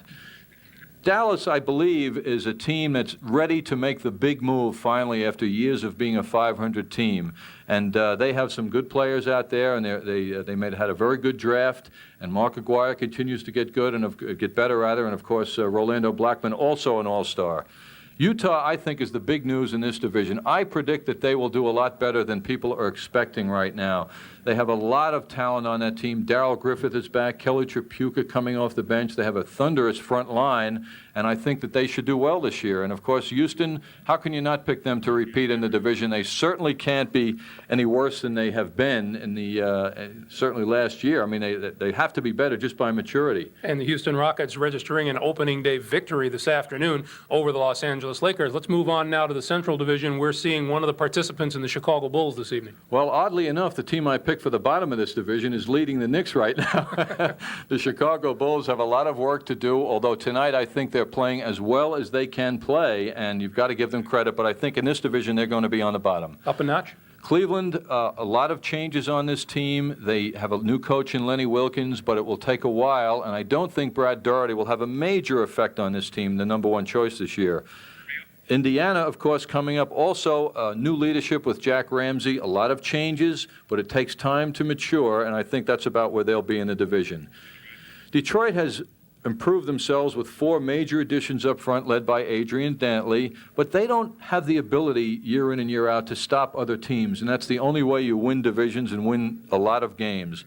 Atlanta, I think, is the next team knocking on the door of the #1 team coming up shortly. Atlanta is deep, they're strong, and the addition of Mike McGee has made this team very, very tough. And up on top? Well, with the addition of Jack Sikma and the defensive strategy and the Sidney Moncrief's effect on this team, and of course Terry Cummings, the Milwaukee Bucks have to be picked to remain on top, but I think Atlanta's really going to knock on the door. In Milwaukee's opener, they went into the Silver Dome and just blew the Detroit Pistons away. Now we come to the team, or to the division acknowledged to be the toughest in the NBA, and that's the Atlantic. Well, the Atlantic Division is very, very solid this year. So many changes were made. I'm picking Washington, however, not to get it all together, and they really depend too much, I believe, on Moses Malone, who's going to be 32 on his next birthday. And next? In this situation, I think the Knicks and the Nets are going to go at it, but I have to say the Knicks, until they establish themselves and prove that they're all back together again, are going to be in this position. And in the next situation, of course, I think that the Nets have earned the status right now to be ahead of the Knicks, particularly on what happened last night. I mean, they have a couple of vicious forwards out there with Orlando Woolridge and Buck Williams, of course, and their front line is very formidable. So this team is looking pretty good. And the Sixers have 3 stars on this team, real all-star players, led, of course, by Cheeks in the backcourt, and Julius will be here for his last year. And this team is very, very tough, and until they get unseated, I believe they're going to be in the second position to, of course, the best team in basketball right now, the Boston Celtics. They have no reason to think. Look at last night on their opening game with 3 players out. They come out and they roll over the opposition. This team has it, and of course they're led by a very inspirational super player in Larry Bird, who just isn't satisfied with winning one year. He just starts again, as any coach would hope he would do right from the beginning. Write him down. We'll hold him accountable for him in the springtime. We are at halftime, 45-41. The Knicks trailing the Chicago Bulls. We'll be back to the Garden with first half highlights in just a moment.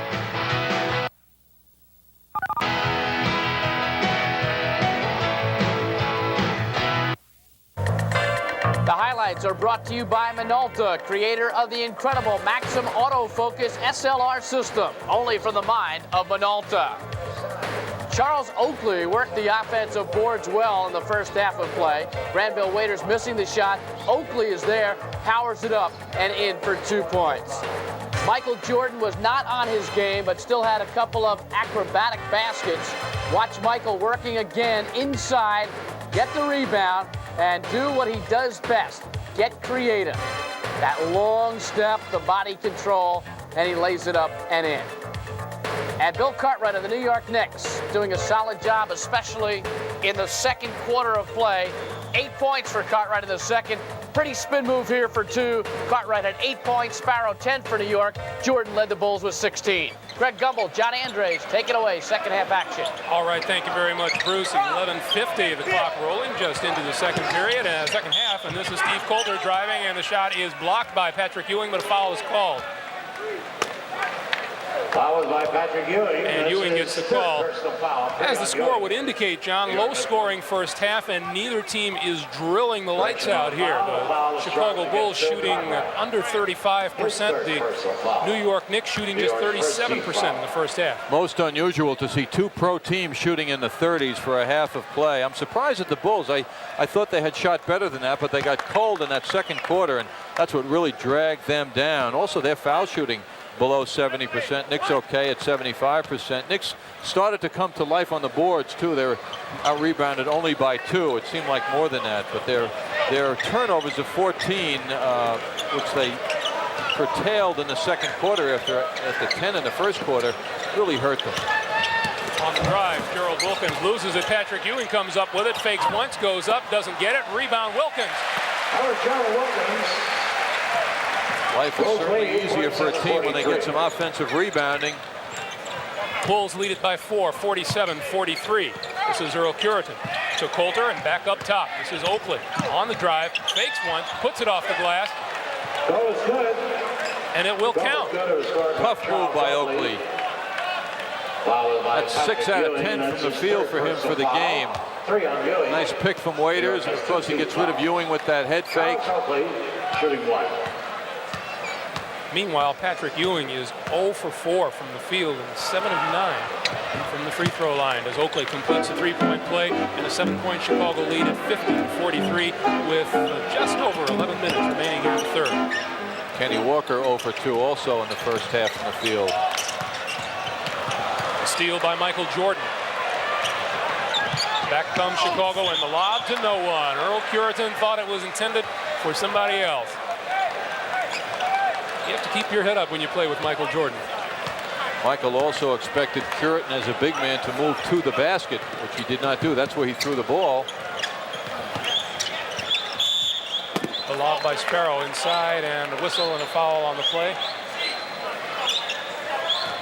Curitan trying to beat Cartwright to position, commits the foul. We're afraid of the Knicks pushing and shoving and physical inside play when the Knicks are on offense, and they have met the Knicks physically. Sparrow with the jumper front rim, no good. Curitan with the rebound. Jordan looking around. Steve Coulter, far side. Charles Oakley. Front rim, no good. Wilkins with the rebound. Back come the Knicks. Pushing it up court. Rory Sparrow stops.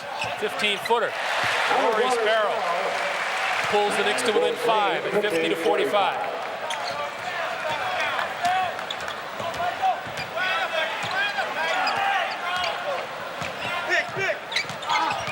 Michael Jordan working down low, taps it back out and gets it in return, and turnaround is good. Michael Jordan. Chicago leads 52-45. 52-45 Chicago as Michael Jordan rings up 2 more. See, by Coulter being the man who brings the ball up court for Chicago, it means the defense cannot, Kenny Walker's first field goal, defense cannot double team Jordan that easily because he gets the ball off motion as opposed to being the ball handler as Coulter is now. It'd be easy to double team Coulter now, but why double team Jordan? All of a sudden Jordan comes off a pick, gets the ball, he's one-on-one with his defender and triply effective because he's so difficult to stop one-on-one. In that respect, Michael Jordan happy to see someone like Steve Coulter come to town. Oh, you said it.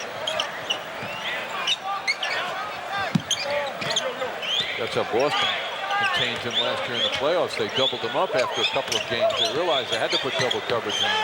Jordan with the turnaround, high off the glass. This one doesn't go. Tapped by Kenny Walker. Jordan with the rebound. Oh, what a baseline move by Michael Jordan. I mean, you thought he was going underneath, but somehow he pulled back and got that shot off. Boy, is he spectacular. 54-47, Chicago by 7. Ewing down deep, short hook, doesn't go. Rebound, Jordan. Here come the Bulls, 3-on-2. Jordan with the drive, lays it in. Bring up 2 more for Michael Jordan. 56-47, Jordan with 22. Just as the Knicks were knocking on the door, Jordan stopped them. And Hubie wants a 22nd timeout and gets it. 8:43 remaining here in the third period. And the Bulls 56-47 lead, and Michael Jordan has come to life. He has suddenly found not only that patented drive that he has, but also his outside shot. He's had a turnaround. As you see, Granville Waiters, as we said, has been around the league for a few years now and is one of those players who looks older than he is. Is he happy about being a member of the Chicago Bulls now? He's getting playing time. Let's have a look at Michael Jordan here. There's that baseline move. I don't know of a player, John, who hangs in the league better than Michael Jordan does. Maybe that little guy in Atlanta can do it, but there's nobody like Michael Jordan. He is just spectacular. And you can see Rory Sparrow at 6'2" is just not big enough to bother Jordan.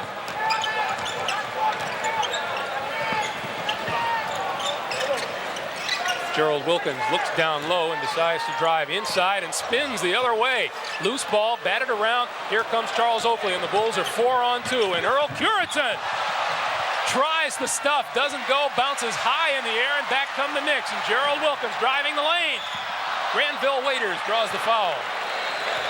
Well, Gerald Wilkins showed some acceleration there, didn't he? Yes, he's the next best thing on the court here to Jordan, but there's still quite a distance. He just can't get up quite as high. But it was a good, strong move to the basket. On that last sequence that we thought Earl Curitan was going to score with, Kenny Walker bothered him on that jam attempt. Walker way up high. Gerald Wilkins on the line. Oh, high up. Oddly enough, John, looked like for a second it would bounce back and through the net. As Wilkins gets his first, Dave Corzine in, and Granville Waiters sits down with his fourth personal. This is an important part of Wilkins' game, foul shooting. He's got to improve it from last year. Second one no good. Oakley with the rebound. These teams split 6 games between them last year.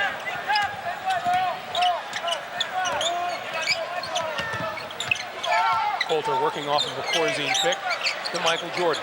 Who's going to help him now? Fakes once, off the baseline, draws the foul. The call on Gerald Wilkins. See, Wilkins did a terrific job then. He got Jordan to pull back and take the jump shot. That's enough defensively. The mistake he made was he tried to block it, and Jordan is up so high, it's a no-win situation, and Jordan drew the foul.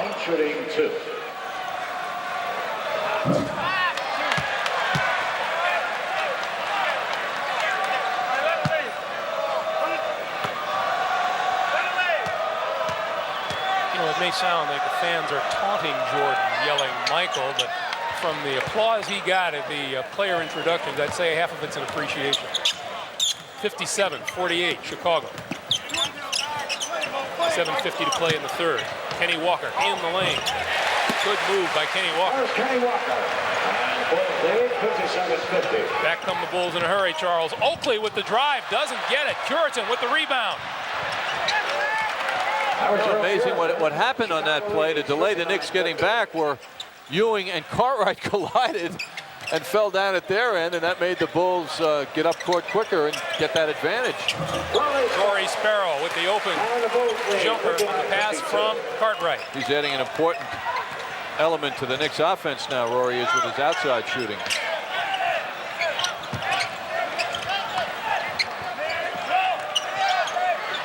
This is Jordan working on Trent Tucker, gets the step on him and slips and falls to the floor. Tucker will draw the personal, but he didn't push Michael Jordan to the floor. Jordan hit a wet spot and slipped. The Bulls isolate Jordan when they can. Trent Tucker was playing as if he was going to get Jordan to go to the middle, and all of a sudden the right was wide open, and that's what Jordan exploited. And there were no Knicks there to help him out. Michael Jordan sank that free throw and then just kind of looked around at the crowd. 25 points for Michael Jordan. And there's still 7 minutes remaining here in the third. 61-52, Chicago by 9.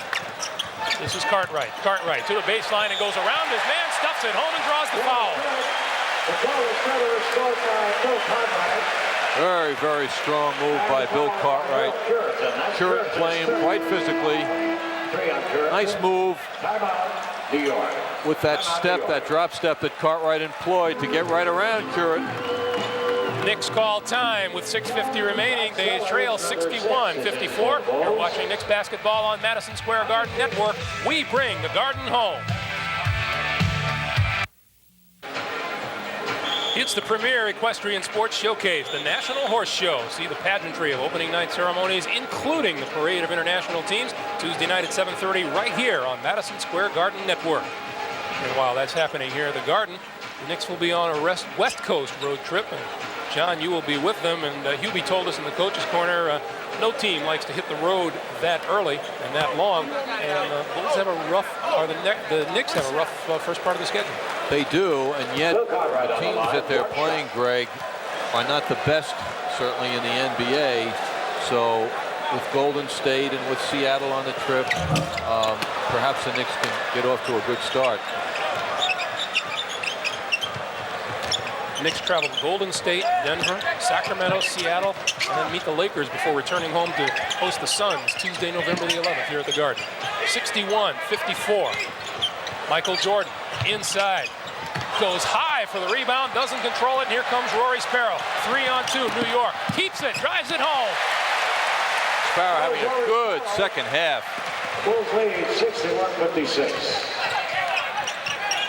Back comes Jordan, and look at the pass inside, stolen by Bill Cartwright, and Ewing saves it for Rory Sparrow. Trent Tucker to Sparrow, all alone, doesn't get it, rebound. Corzine off of his knee and out of bounds and belongs to the Knicks. Low percentage play by Ewing, but it worked. Very difficult to get the ball from a big man like that. Rory Sparrow, 16.7 rebounds on the evening. You're kidding me. 16 rebounds? 16.7 rebounds. Oh, I'm sorry. He's having a good rebounding, and not that good. Followed by Charles Oakley. Charles Oakley draws his third personal. And the Bulls have 14 fouls. Kenny Walker on that last play, again running up court with his back to his teammate. He's got to realize that he's a target when he's in front of that ball. He's got to keep his head up and ready to receive. Trent Tucker, long baseline jumper is good. And it narrows the Chicago lead to 3, 61-58. Bulls with 5:45 to play in the third. Been a long time since it was this close. And it brings the crowd to life. Charles Oakley with the long-range jumper again. Boy, that is some weapon. Oakley has a terrific jump shot. Bulls lead back to 5. And Sparrow down low to Ewing. Out front to a wide open Rory Sparrow gets another one. Very important to see Patrick Ewing giving that ball up like that. The New Jersey Nets were collapsing down on the Knicks big men last night, and when they popped the ball back outside, no one could hit that jumper. Oakley again. Back rim, no good, comes right back to him, and a great pass inside. Wow! Oh, what a pass from Charles Oakley to Michael Jordan. As spectacular as Jordan has been, that might have been the play of the game. 65-60, Kenny Walker inside, blocked by Sellers, foul on Brad Sellers. Fouled by Brad Sellers. That's Sellers' second personal foul. The Bulls are over the limit. John Paxson into the game for Michael Jordan as we take another look. One of the reasons Charles Oakley plays on the perimeter a lot is because he's a great passer. How about this? With Oakley's body, look at that look. Wow. You tend to think of him as a number 4 player, which means a power forward. He has been defined by the Bulls as a number 3 player, which means a small forward, which defies his body size, but yet the way he handles the ball from the outside and shoots the jump shot, he's fitting the role of a small forward. He was a first-round pick of the Cleveland Cavaliers last year. 6'9" out of Virginia Union. A steal. What a terrific future he has. 65-62 with Kenny Walker's free throw. 4:37 to play in the third. It is a 3-point ball game again, and Oakley from long range. This one spins around and out, and Bill Cartwright with the rebound. Knicks looking to apply some pressure now. Pat Ewing. To Tucker. Tucker drives through the lane. Bill Cartwright, loose ball and a short jumper. 1-point Chicago lead, 65-64 with 4:10 to play in the third. And Doug Collins wants his team to slow it down for a change. You can feel a little momentum shift here. And the Garden comes alive. Bounce pass down low, and the whistle blows, and Pat Ewing will have a foul called against him.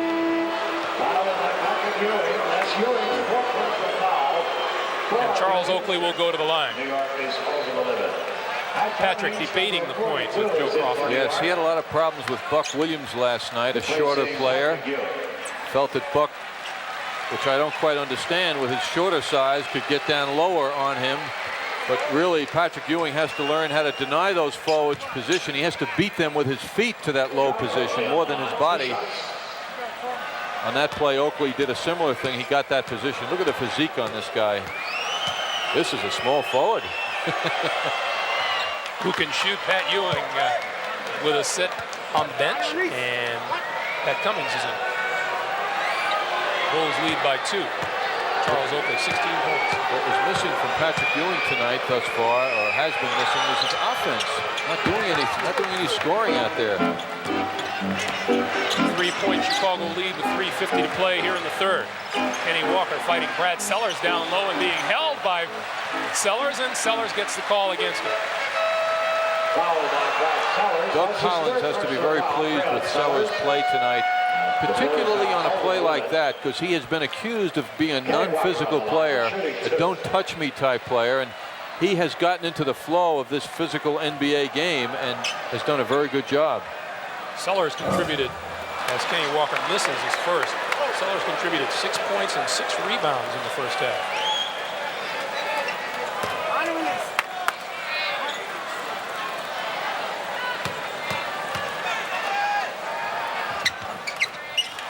Walker gets 1 of 2. The Chicago lead is 2 at 67-65. This is Paxson coming around the pick and hits the short jumper. John Paxson makes it a 4-point Bulls lead.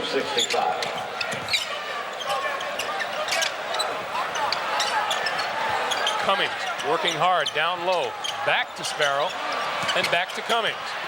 Looking for the hook, gets the hook on the right side, no good. Walker, rebound.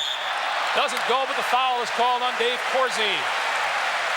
The Knicks coaching staff, the Knicks fans, everybody appreciates so much when they see an offensive rebound, particularly by a new face. Kenny Walker showing he can get up and battle despite his lack of weight and bulk. He's such a leaper that he can get one in traffic like he just did. This is the Bulls season opener. This is number 2 for the Knicks.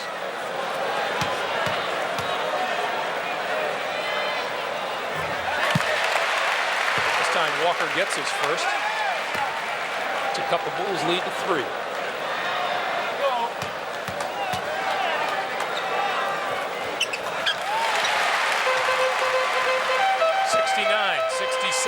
Bull. Sure we'll see Michael Jordan pretty soon, Greg. Oakley, jumper, front rim, no good. Bounces to the far side where Corzine saves it. Getting a little rest right now. I wonder if Doug Collins will wait the 3 minutes till the end of the third quarter. Lob down low to Oakley. His layup doesn't go, and Cartwright with the rebound. Knicks with a chance to tie here. Tucker looks to Walker. Walker on Sellers. Doesn't go. Rebound no good. Cartwright. What a difference when the big men go to the basket and not away from it. Less than 2.5 to play in the third. We are tied at 69. It's been a long road back for the Knicks. Corzine takes a look and puts it up on Cartwright. Too long. Rebound. Tucker. Knicks with a chance to take the lead. The pass inside goes off of Kenny Walker and out of bounds. And the Bulls will take a timeout here as they have seen a big lead disappear. 2:11 to play here in the third. The Bulls and the Knicks are tied at 69. We'll be back in a moment.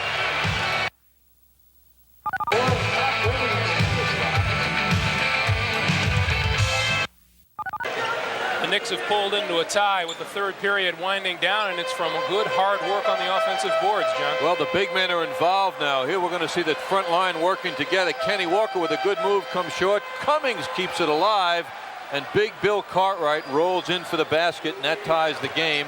And the Knicks big men are contributing, and that's why they're back in this game. Cartwright with 14. Rory Sparrow, the Knicks leading scorer, with 18. Michael Jordan leads all scorers with 27. Paxson coming off of the pick down low and then feeds Corzine, and the whistle blows. An illegal defense against the Knicks. Kenny Walker helping out. Coulter and Paxson in the Bulls' backcourt. Oakley, Corzine, Sellers up front. Paxson through the lane, puts it up and draws the foul. Desperation shot by Paxson, but yet he got his body into the big man and drew the foul. Cartwright draws his fourth. Patrick Ewing also has four. A lot of 6'2" players like Paxson are not in the NBA today because when they make that move, they get the shot blocked and they don't draw the contact. But Paxson had the instinct to make the big man commit himself. And Bob Thornton comes into the ball game, replacing Bill Cartwright.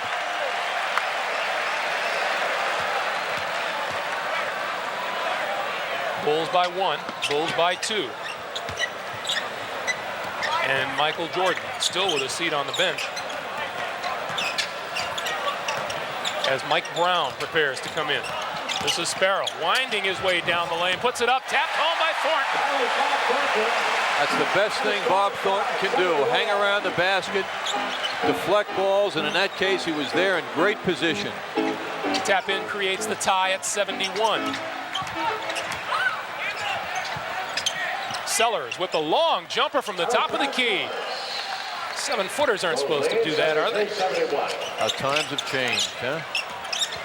73-71, Chicago, 1:06 remaining in the third. Thornton, turnaround, short. Corzine may have gotten a piece of that, and Sellers grabs the loose ball. This is Coulter. And the Bulls will slow it down. We are under a minute now, remaining in the third.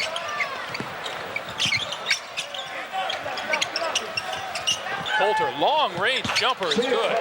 That's his game. He's better long range than he is in close, if you can believe that. Knicks down by 4, 75-71, 27 seconds left. The drive by Sparrow doesn't go. Through the foul before he got the shot away. And the foul is on Paxson. And Mike Brown enters the game. John, we were talking during the break, and just as we thought maybe Michael Jordan would not come in until the beginning of the fourth, he walks into the game. He played 22 of the 24-minute first half. Doug Collins, the rookie coach, chatting before the game, said, I've got to give him some rest. I know he's going to play 37 minutes anyway. But when I put him down on the bench in exhibition play anyway, a team can come back and get 10 quick points on us real fast. The Knicks have come back in this game with Jordan on the bench, although now with half a minute to go really in the first half, why Doug wants to get him warm and ready for that full fourth quarter. Sparrow gets 2 from the line, and it's a 2-point lead for Chicago with 20 seconds to play.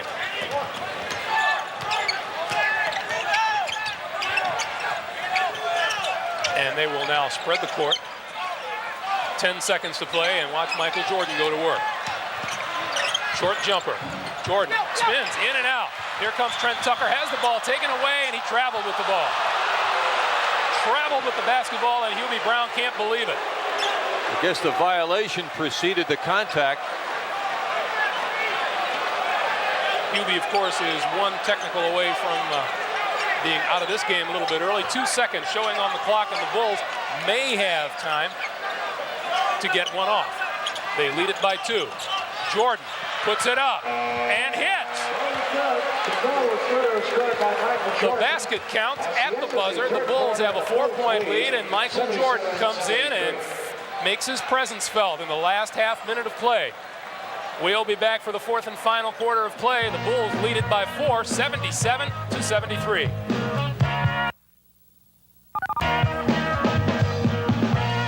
Played even. Hockey fans, we want to remind you the New York Rangers host the improved Winnipeg Jets tomorrow night here at the Garden. See the Jets swift skating Dale Howardchuk and rookie goalie Pokey Reddick beginning with Rangers game night at 7 p.m. We bring the Garden home on Madison Square Garden Network. 2 seconds remaining in the third period. Here's what happened, John. Michael Jordan isolated once again, the long arms. He can get that pass, and uncontested jump shot. Seem to remember that shot in an NCAA final, you know, from that part of the court, as I recall. Rather effective, too. You see the Knicks 12 of 21 in the third period, but these teams played dead even. It was a 4-point difference at the beginning of the half and a 4-point difference now as we begin the fourth. Louis Orr with a way to the hoop, feeds Patrick Ewing inside. Nice move by Louis Orr. Louis working like a halfback there. Stu Granger in the Knicks backcourt now with Trent Tucker, Ewing, Cummings, and Orr up front. Paxson to Jordan. Jordan has it tapped away by Trent Tucker, and here come the Knicks. Granger leaves it for Orr. To Tucker. Tucker will take the jumper. Doesn't get it. Rebound, Granger, and John Paxson gets a foul called on him. Well, that defensive play by Trent Tucker has to be the play of his life against Michael Jordan. To take that ball right out of his hands as Jordan failed to protect it was a terrific play by quick-handed Trent Tucker. Knicks with the ball, trailing by 2. Louis Orr, short jump hook is good. We are tied again at 77.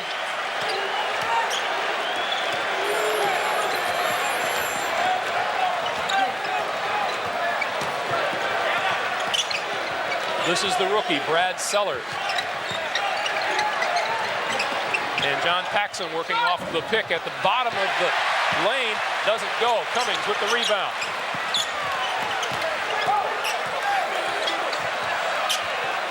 And Louis Orr working hard to shake Brad Sellers.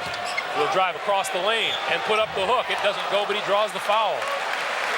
Very necessary. Good move by Louis Orr. Patrick Ewing not in the offensive flow at all for the Knicks. And matter of fact, Patrick Ewing without a field goal. One field goal thus far in the game for Patrick Ewing. Louis Orr looking to put the Knicks on top for the first time in a long time. Earl Curitan into the game for Chicago, replacing Brad Sellers. 19,325 on hand this evening. That's 200 short of a sellout. That is support. That is also Michael Jordan. That is. Air Jordan is in town.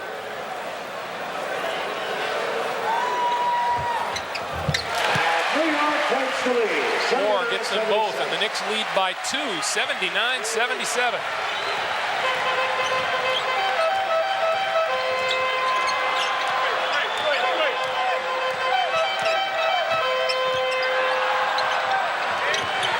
Jordan trying to shake free down low. With Trent Tucker on him. Can't get the turnaround the way. And Brad Sellers, top of the key. Rolls around and doesn't go. Patrick Ewing rebound. Knicks look to make it a 4-point lead.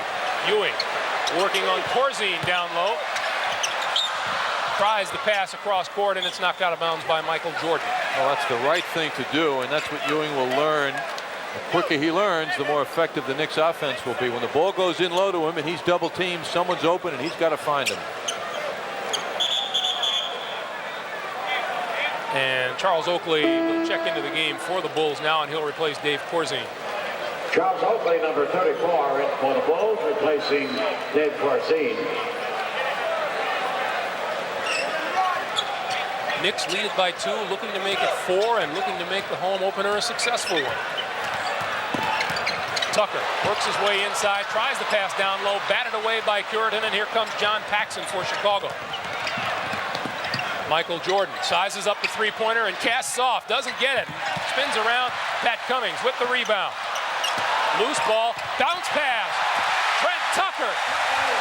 Wasn't as pretty as Oakley's, but it was a terrific pass by Cummings. Back comes Jordan, sails through the air and lays it home. But so what if you give it up like that? 81-79, Knicks.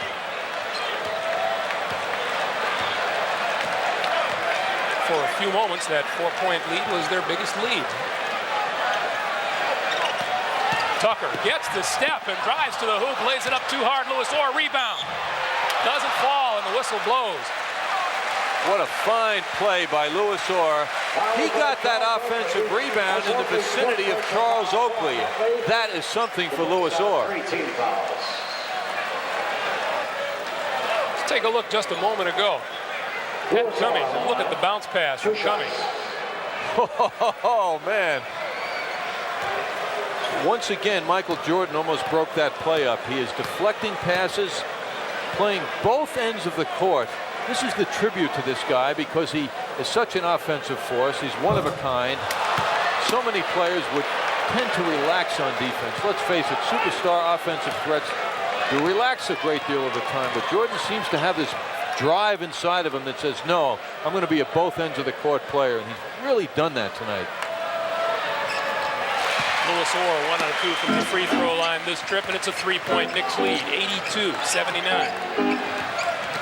A lot of time remaining, 8:45 to play in the game. Jordan on Tucker, baseline jumper is good. Tucker played him well. 33 points for Michael Jordan. Anytime you get Jordan to stop and take the jump shot, you've done a good job. Official Joe Crawford issuing a delay of game warning to the Bulls, batting the ball away. 82-81 Knicks. Granger finding his way down the lane, bounce pass to Ewing, short jumper is good.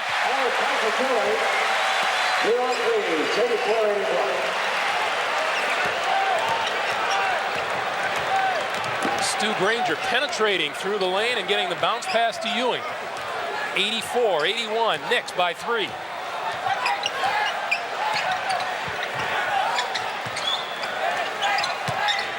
Down low to Curitan, the turnaround on Cummings is too long. Rebound, Stu Granger, back come the Knicks. Trent Tucker wide open, long range, jumper is good. And Doug Collins wants a timeout as soon as his team crosses the center court line, and he gets it. 7:43 remaining to be played in regulation, and the Knicks have opened up a 5-point lead. They lead it by a score of 86-81. You're watching New York Knicks basketball on Madison Square Garden Network, where we bring the Garden home. Corey Sparrows had such a good night tonight, but when he's gotten a rest, Stuart Granger has come in and done a terrific job there. He distributed the ball, he penetrated, got it so low for that short jump shot by Patrick Ewing.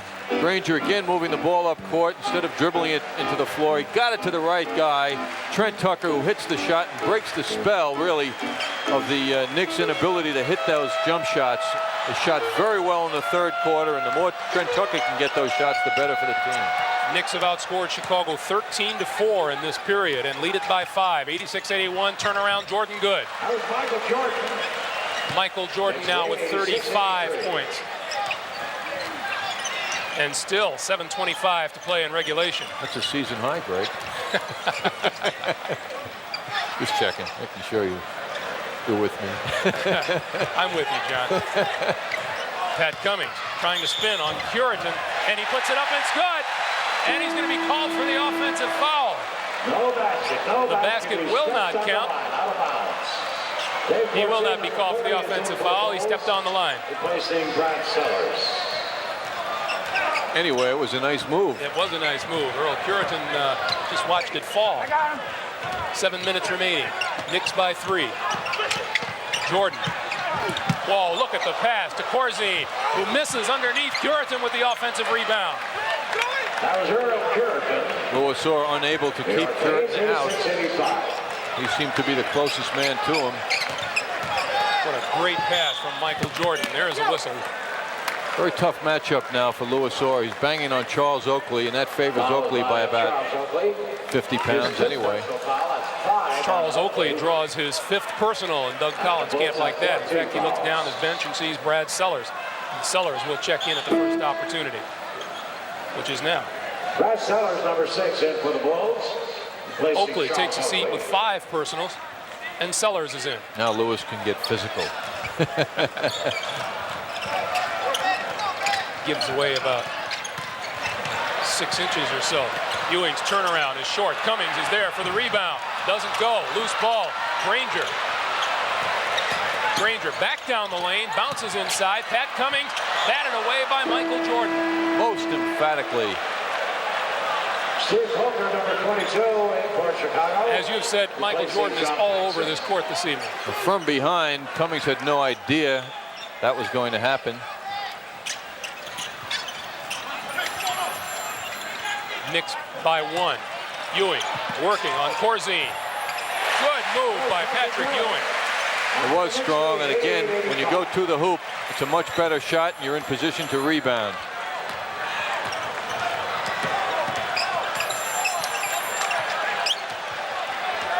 Knicks by 3, under 6 minutes to play now.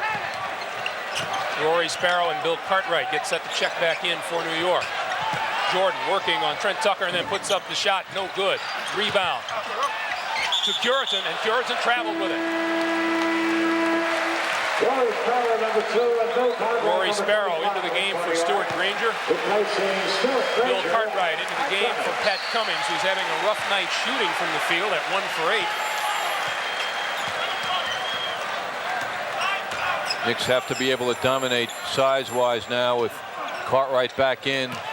Cartwright working on Curitan. The short jump hook is good. And they do.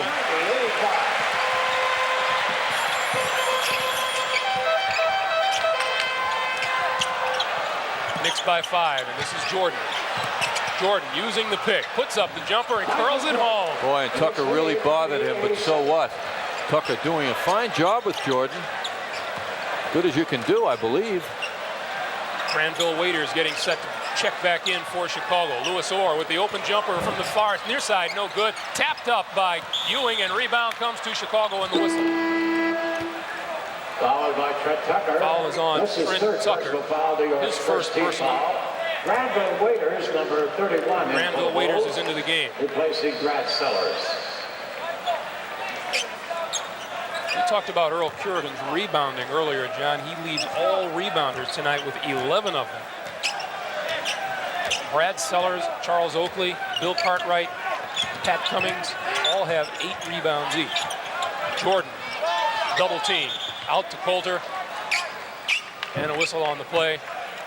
And it's an illegal defense call against the Knicks. And Michael Jordan will go to the free throw line to shoot the technical. Jordan getting the ball isolated, got double coverage.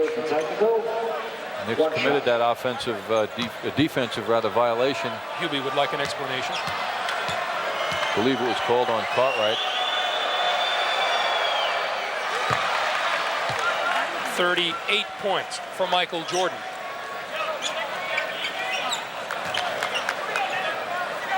He had been averaging a point a minute in preseason play, 33. And referee Joe Crawford is going to call Rory Sparrow. Fouled by Rory Sparrow. That's his second personal foul. New York's second team foul.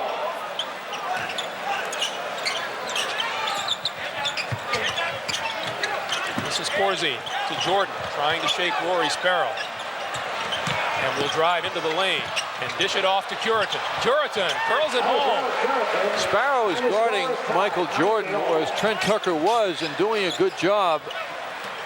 But the Knicks feel that Sparrow is a better defensive player. I think in this case, maybe Tucker was doing the better job. Only because of the size, really. Tucker's a couple of inches bigger. That ball bounces off Bill Cartwright's fingertips and goes to Chicago. And in comes Kenny Walker replacing Louis Orr.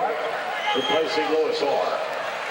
Michael Jordan is 12 of 25 from the field tonight and 14 of 16 from the free throw line. Adds 6 rebounds, 3 block shots, 38 points. See, the Bulls taking advantage of Jordan now. They're sending him down low, and that's the size message there. He's got 4 inches on Sparrow, 3 anyway. And kicks it back outside to Steve Coulter, whose shot is no good, and the ball pops out to Curitan to Corzine. And the Bulls moving around. Granville Waiters. Back up top, plenty of time. Shot clock is down to 11 seconds. And this is Jordan. 5 seconds. Long jumper, back rim, no good. Waiters with the rebound. And they'll start all over. And Doug Collins wants a timeout. and he gets it. The Chicago Bulls call time with 3:23 remaining to be played here in the fourth period. The Knicks 90 and the Bulls 90. We'll be back with more of the final 3 minutes of this game in just a moment.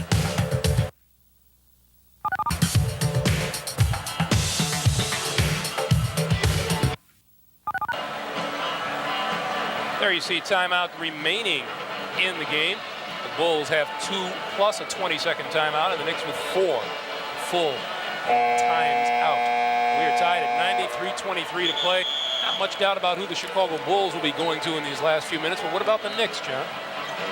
I believe it will be Bill Cartwright because he is the main man physically and offensively on the court for the Knicks. I can't believe that Granville Waiters or Dave Corzine can stop him.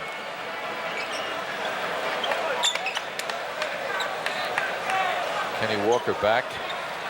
The Knicks with Ewing, Cartwright, and Walker on the front line. Tucker and Sparrow in the back court.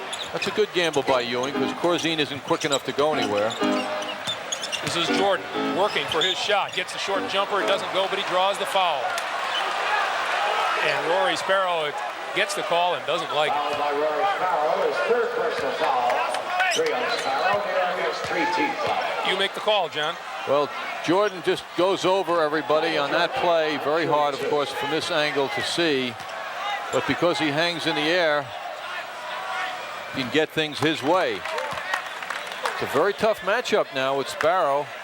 They list Jordan at 6'6". I think he's more like 6'5". Sparrow at 6'2". And immediately the Bulls are exploiting that size difference. 40 points for Michael Jordan. 40. And the Bulls lead by 2. Rory Sparrow all alone. Long-range jumper's good. So hard to do that after you commit yourself to a move to still make it. We are tied at 92 with 2:50 to play. Coulter to Jordan down low. Turnaround. In and out. No good. Tapped home by, could be Granville Waiters. It is. Granville Waiters, this is your life. Chicago by 2 at 94-92. And Granville Waiters with his first 2 of the night. Walker no good. And Trent Tucker all alone for the offensive rebound. And the score is tied, 94. Big play for the Knicks. 94 all. Here is Jordan again. All alone. Rory Sparrow turns off the glass. 42 points for Michael Jordan. And a message to the press as he came up court. I couldn't read his lips, but it was something.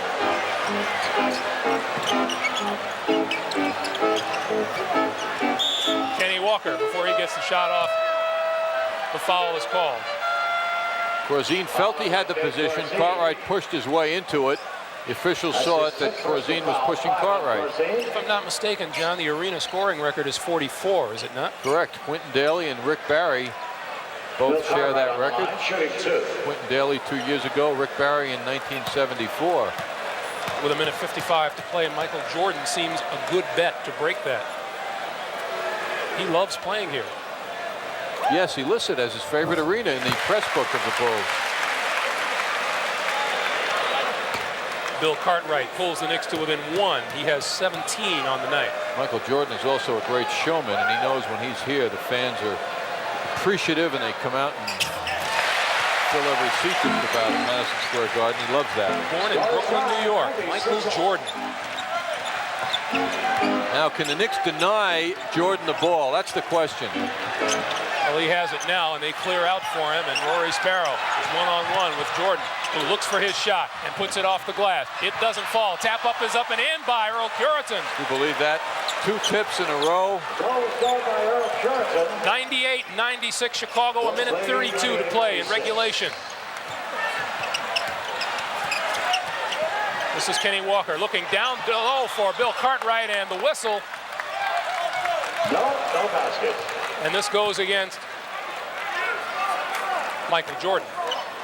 2 deficiencies indicated by the Knicks now. No, it goes against Bill Cartwright. They've got to box their men away from the basket. Waiters and Curitan just took advantage. And Kenny Walker up high for the block on Steve Coulter. Everyone found the Knicks caught napping except Kenny Walker. You got it. Steve Coulter thought he'd steal one. Kenny Walker went up and said no. 98-96 Chicago. 118. Jordan with the turnaround and the whistle and the foul.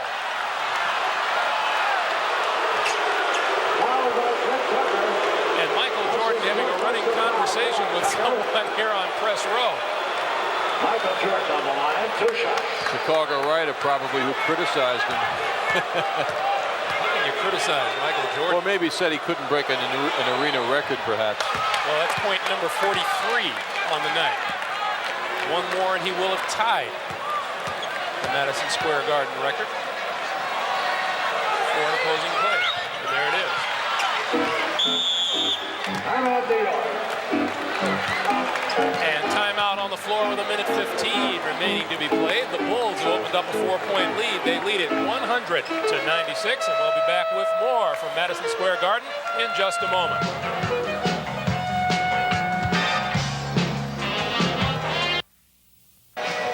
I want to remind you to join the Knicks on their West Coast swing beginning Monday night. The Knicks take on the Golden State Warriors. That action gets underway at 10:30 here on Madison Square Garden Network. Then it'll be on to Denver on November the 4th, Sacramento on November the 6th, and they'll wind up the trip with games at Seattle and against the Lakers at the Forum in Inglewood, California, before coming home to the Garden to host the Phoenix Suns on Tuesday, November the 11th.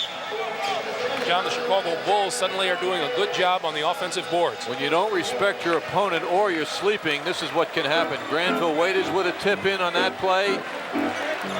Next time down the court, Jordan isolated with the ball. That's what the Bulls are doing. So he misses his shot, and Earl Curitin with terrific position inside Bill Cartwright tips it in. And that's the difference right now, those two hoops. Michael Jordan started slowly with 3 points in the first period. Then he got 13 in the second, 13 in the third, and has 15 here in the fourth. 1:05 remaining to be played. Knicks trail it by 4 and need some points. Cartwright, baseline move, draws the foul. It will be called on Granville Waiters. Knicks going to their strength. It's not easy getting the ball into Cartwright. The Bulls all night long have made passing very difficult. 59 seconds remaining to be played, and free throws become crucial now. This is where the Knicks expect big improvement this year, just by Cartwright's presence. He's a good foul shooter, and he will drag the team average up quite a bit.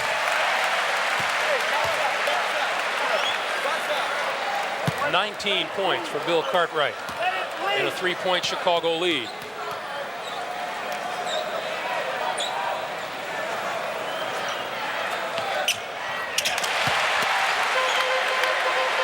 Two. And now the Knicks have to play some defense.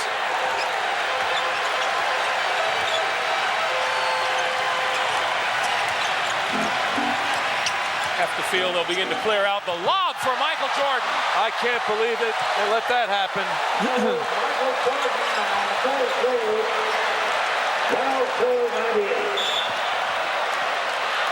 102-98, 40 seconds to go, and the foul is called. Too much for Rory Sparrow, Greg, particularly in an isolation situation.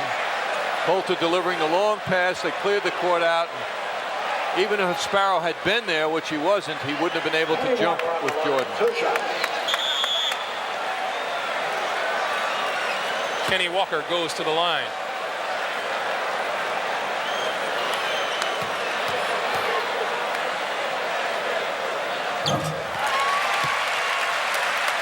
Michael Jordan has now set a new Madison Square Garden scoring mark for an opposing player.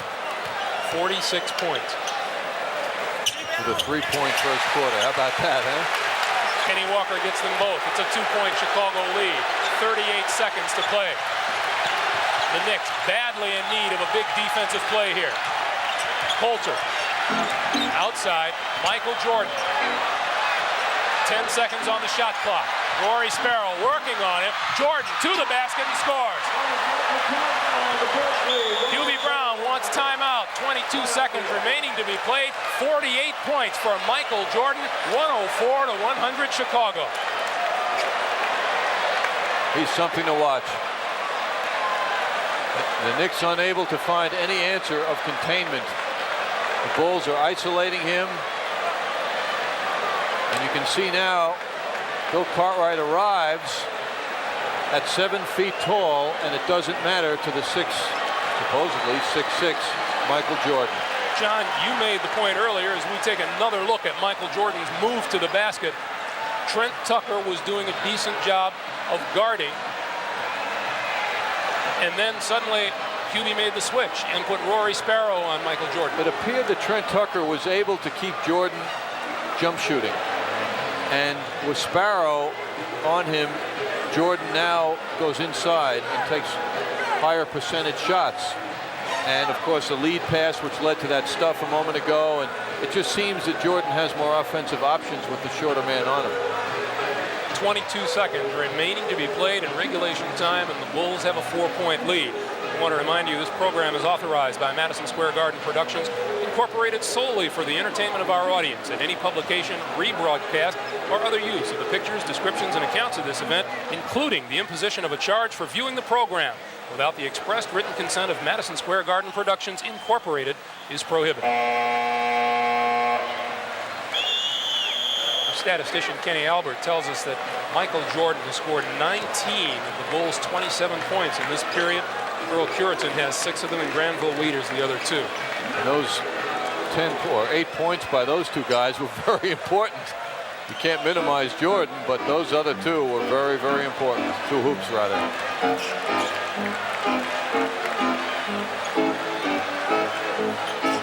Rory Sparrow inbounding the ball to Bill Cartwright. No time to waste here, and a pushing foul is called on Steve Coulter. Foul by Steve Coulter. Doug Collins didn't like that at all. Rory Sparrow will go for the line. 19 seconds remaining to be played.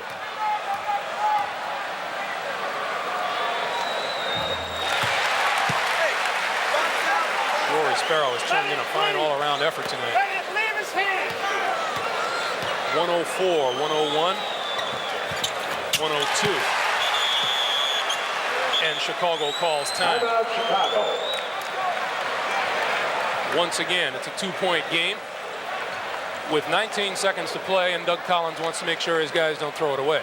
Greg, one of the things the Knicks haven't been able to do tonight, which they're known for, and they didn't last night, was that pressure defense that causes turnovers. And part of the reason for that, I asked you before the game about it, is the fact that Patrick Ewing, with his knee problem, is not able to move quite as quickly as they'd like him to be able to move and rotate on the defense, which is so important. And that is something that the Knicks really are missing now. They are not causing Chicago many problems turnover-wise. Actually, they haven't throughout the game. In the first half, or early third quarter, they went to it briefly, that pressure up front, but that's really part of the Hubie Brown system, and he's been unable to employ it, I think, because he feels his big guys aren't quite moving well enough out there to rotate and to create that defensive pressure. They're very important. And that kind of pressure defense, everybody is important, not just the men out front, but the behind guys have to move and rotate very strongly. And that's something, a dimension that the Knicks are missing in their game tonight, that defensive pressure. We should point out, too, that the Knicks game has taken a 180-degree turn from the one that was in evidence against the New Jersey Nets last night. They're hitting the outside shot tonight. They didn't do that last night. And I think that the final stats will show that the Knicks have done very well on the boards tonight. Yes, they are giving a much improved effort tonight and more effective against than they were against the Nets last night. No question about it. Reflected greatly, as you say, in the rebounding and also the outside shooting. Rory Sparrow really brought the Knicks back with his outside shooting. 19 seconds remaining to be played in regulation. Chicago will have the ball and a 2-point lead. And I don't think it's out of the question that Michael Jordan might get his hands on the ball.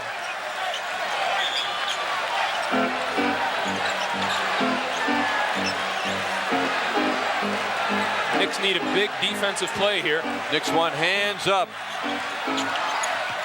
This is Coulter being pressured, double team, and a foul is called on Patrick Ewing. Patrick Ewing. That's his 5th personal foul, 5 on Ewing.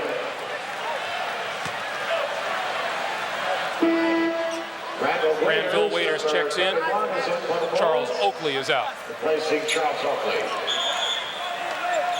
This would be a very big win for Doug Collins, his first time out as a head coach on the road. Shooting 2.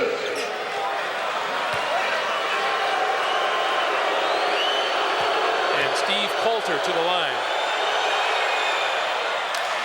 Makes it a 3-point Chicago lead.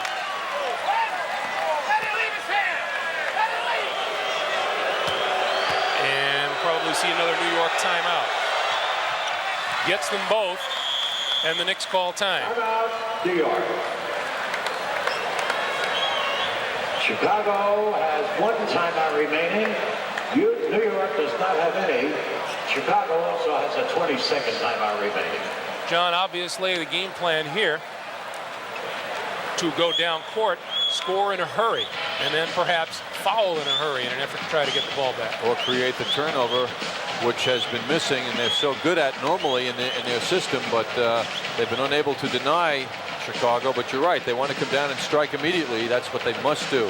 Just 15 seconds remaining. We want to remind you that beginning Tuesday, November the 11th, that's when the Knicks are home next, and they'll be hosting the Phoenix Suns. You can see Sports Night with Dave Sims, simulcast live every weeknight home Knicks game. Dave's unique and personable style has been a resounding hit both here on Madison Square Garden Network and at WNBC Radio. That's Sports Night following weeknight New York Knicks telecast. Join us Tuesday, November the 11th.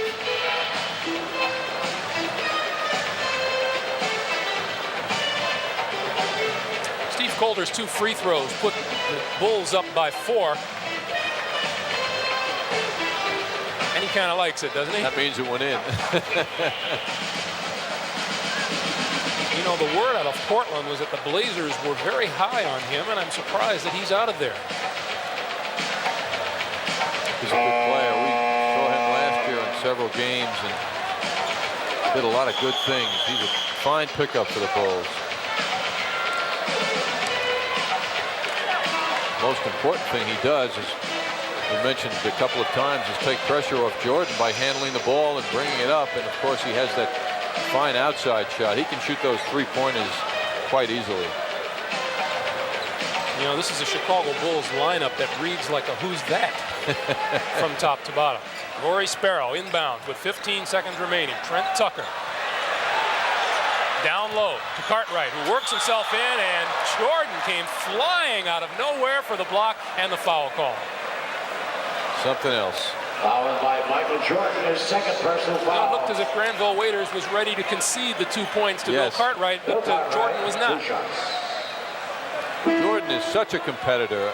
I mean, he just feels he should be involved in every situation. Boy, he has the gifts to back up those feelings. Oakley in for Granville Waiters now. Bulls with Corzine, Curitan, and Oakley up front. And this is Bill Cartwright with 2.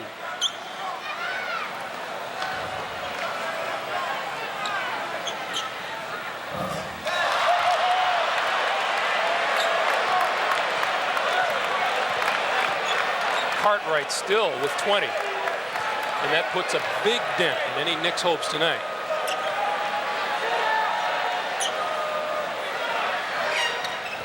One of 2 makes it a 3-point Chicago lead, and again the Bulls want timeout.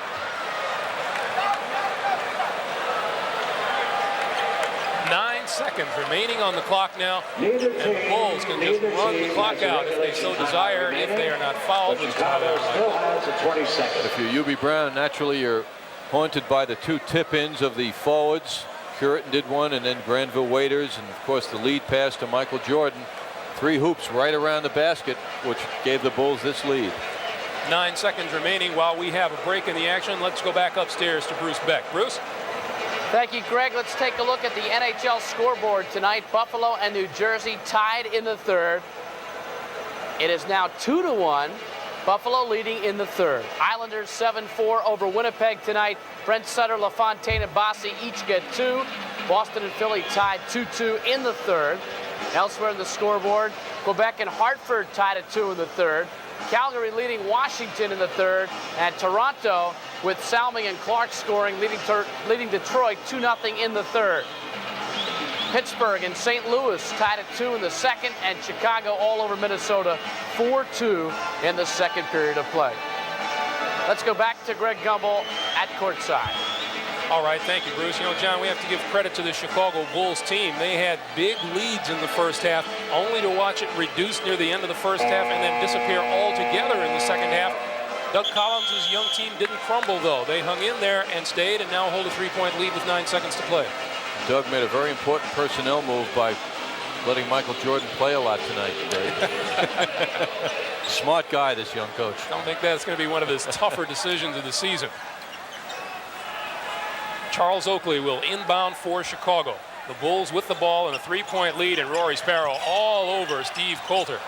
No foul is called, and Michael Jordan will dribble the clock out, and Kenny Walker will reach him with 4 seconds remaining. Fouled by Kenny Walker. That's Walker's second personal foul. Rory Sparrow got choked, it appeared, by Coulter, who came over to ask him if he was okay. Charles Oakley. Granville Waiters in, Charles Oakley out. And Michael Jordan looking for 50 with a couple here. Is there any doubt who the player of the game is this evening, John? In a close vote. In a close vote, yes. Michael Jordan in a landslide. Looking for and getting his 50th point of the night. 4 seconds, 2-1, and Rory Sparrow casts off and it will not go. That is the end of the game, and the Chicago Bulls make Doug Collins a winner his first time out, and it is a happy Doug Collins on the far side.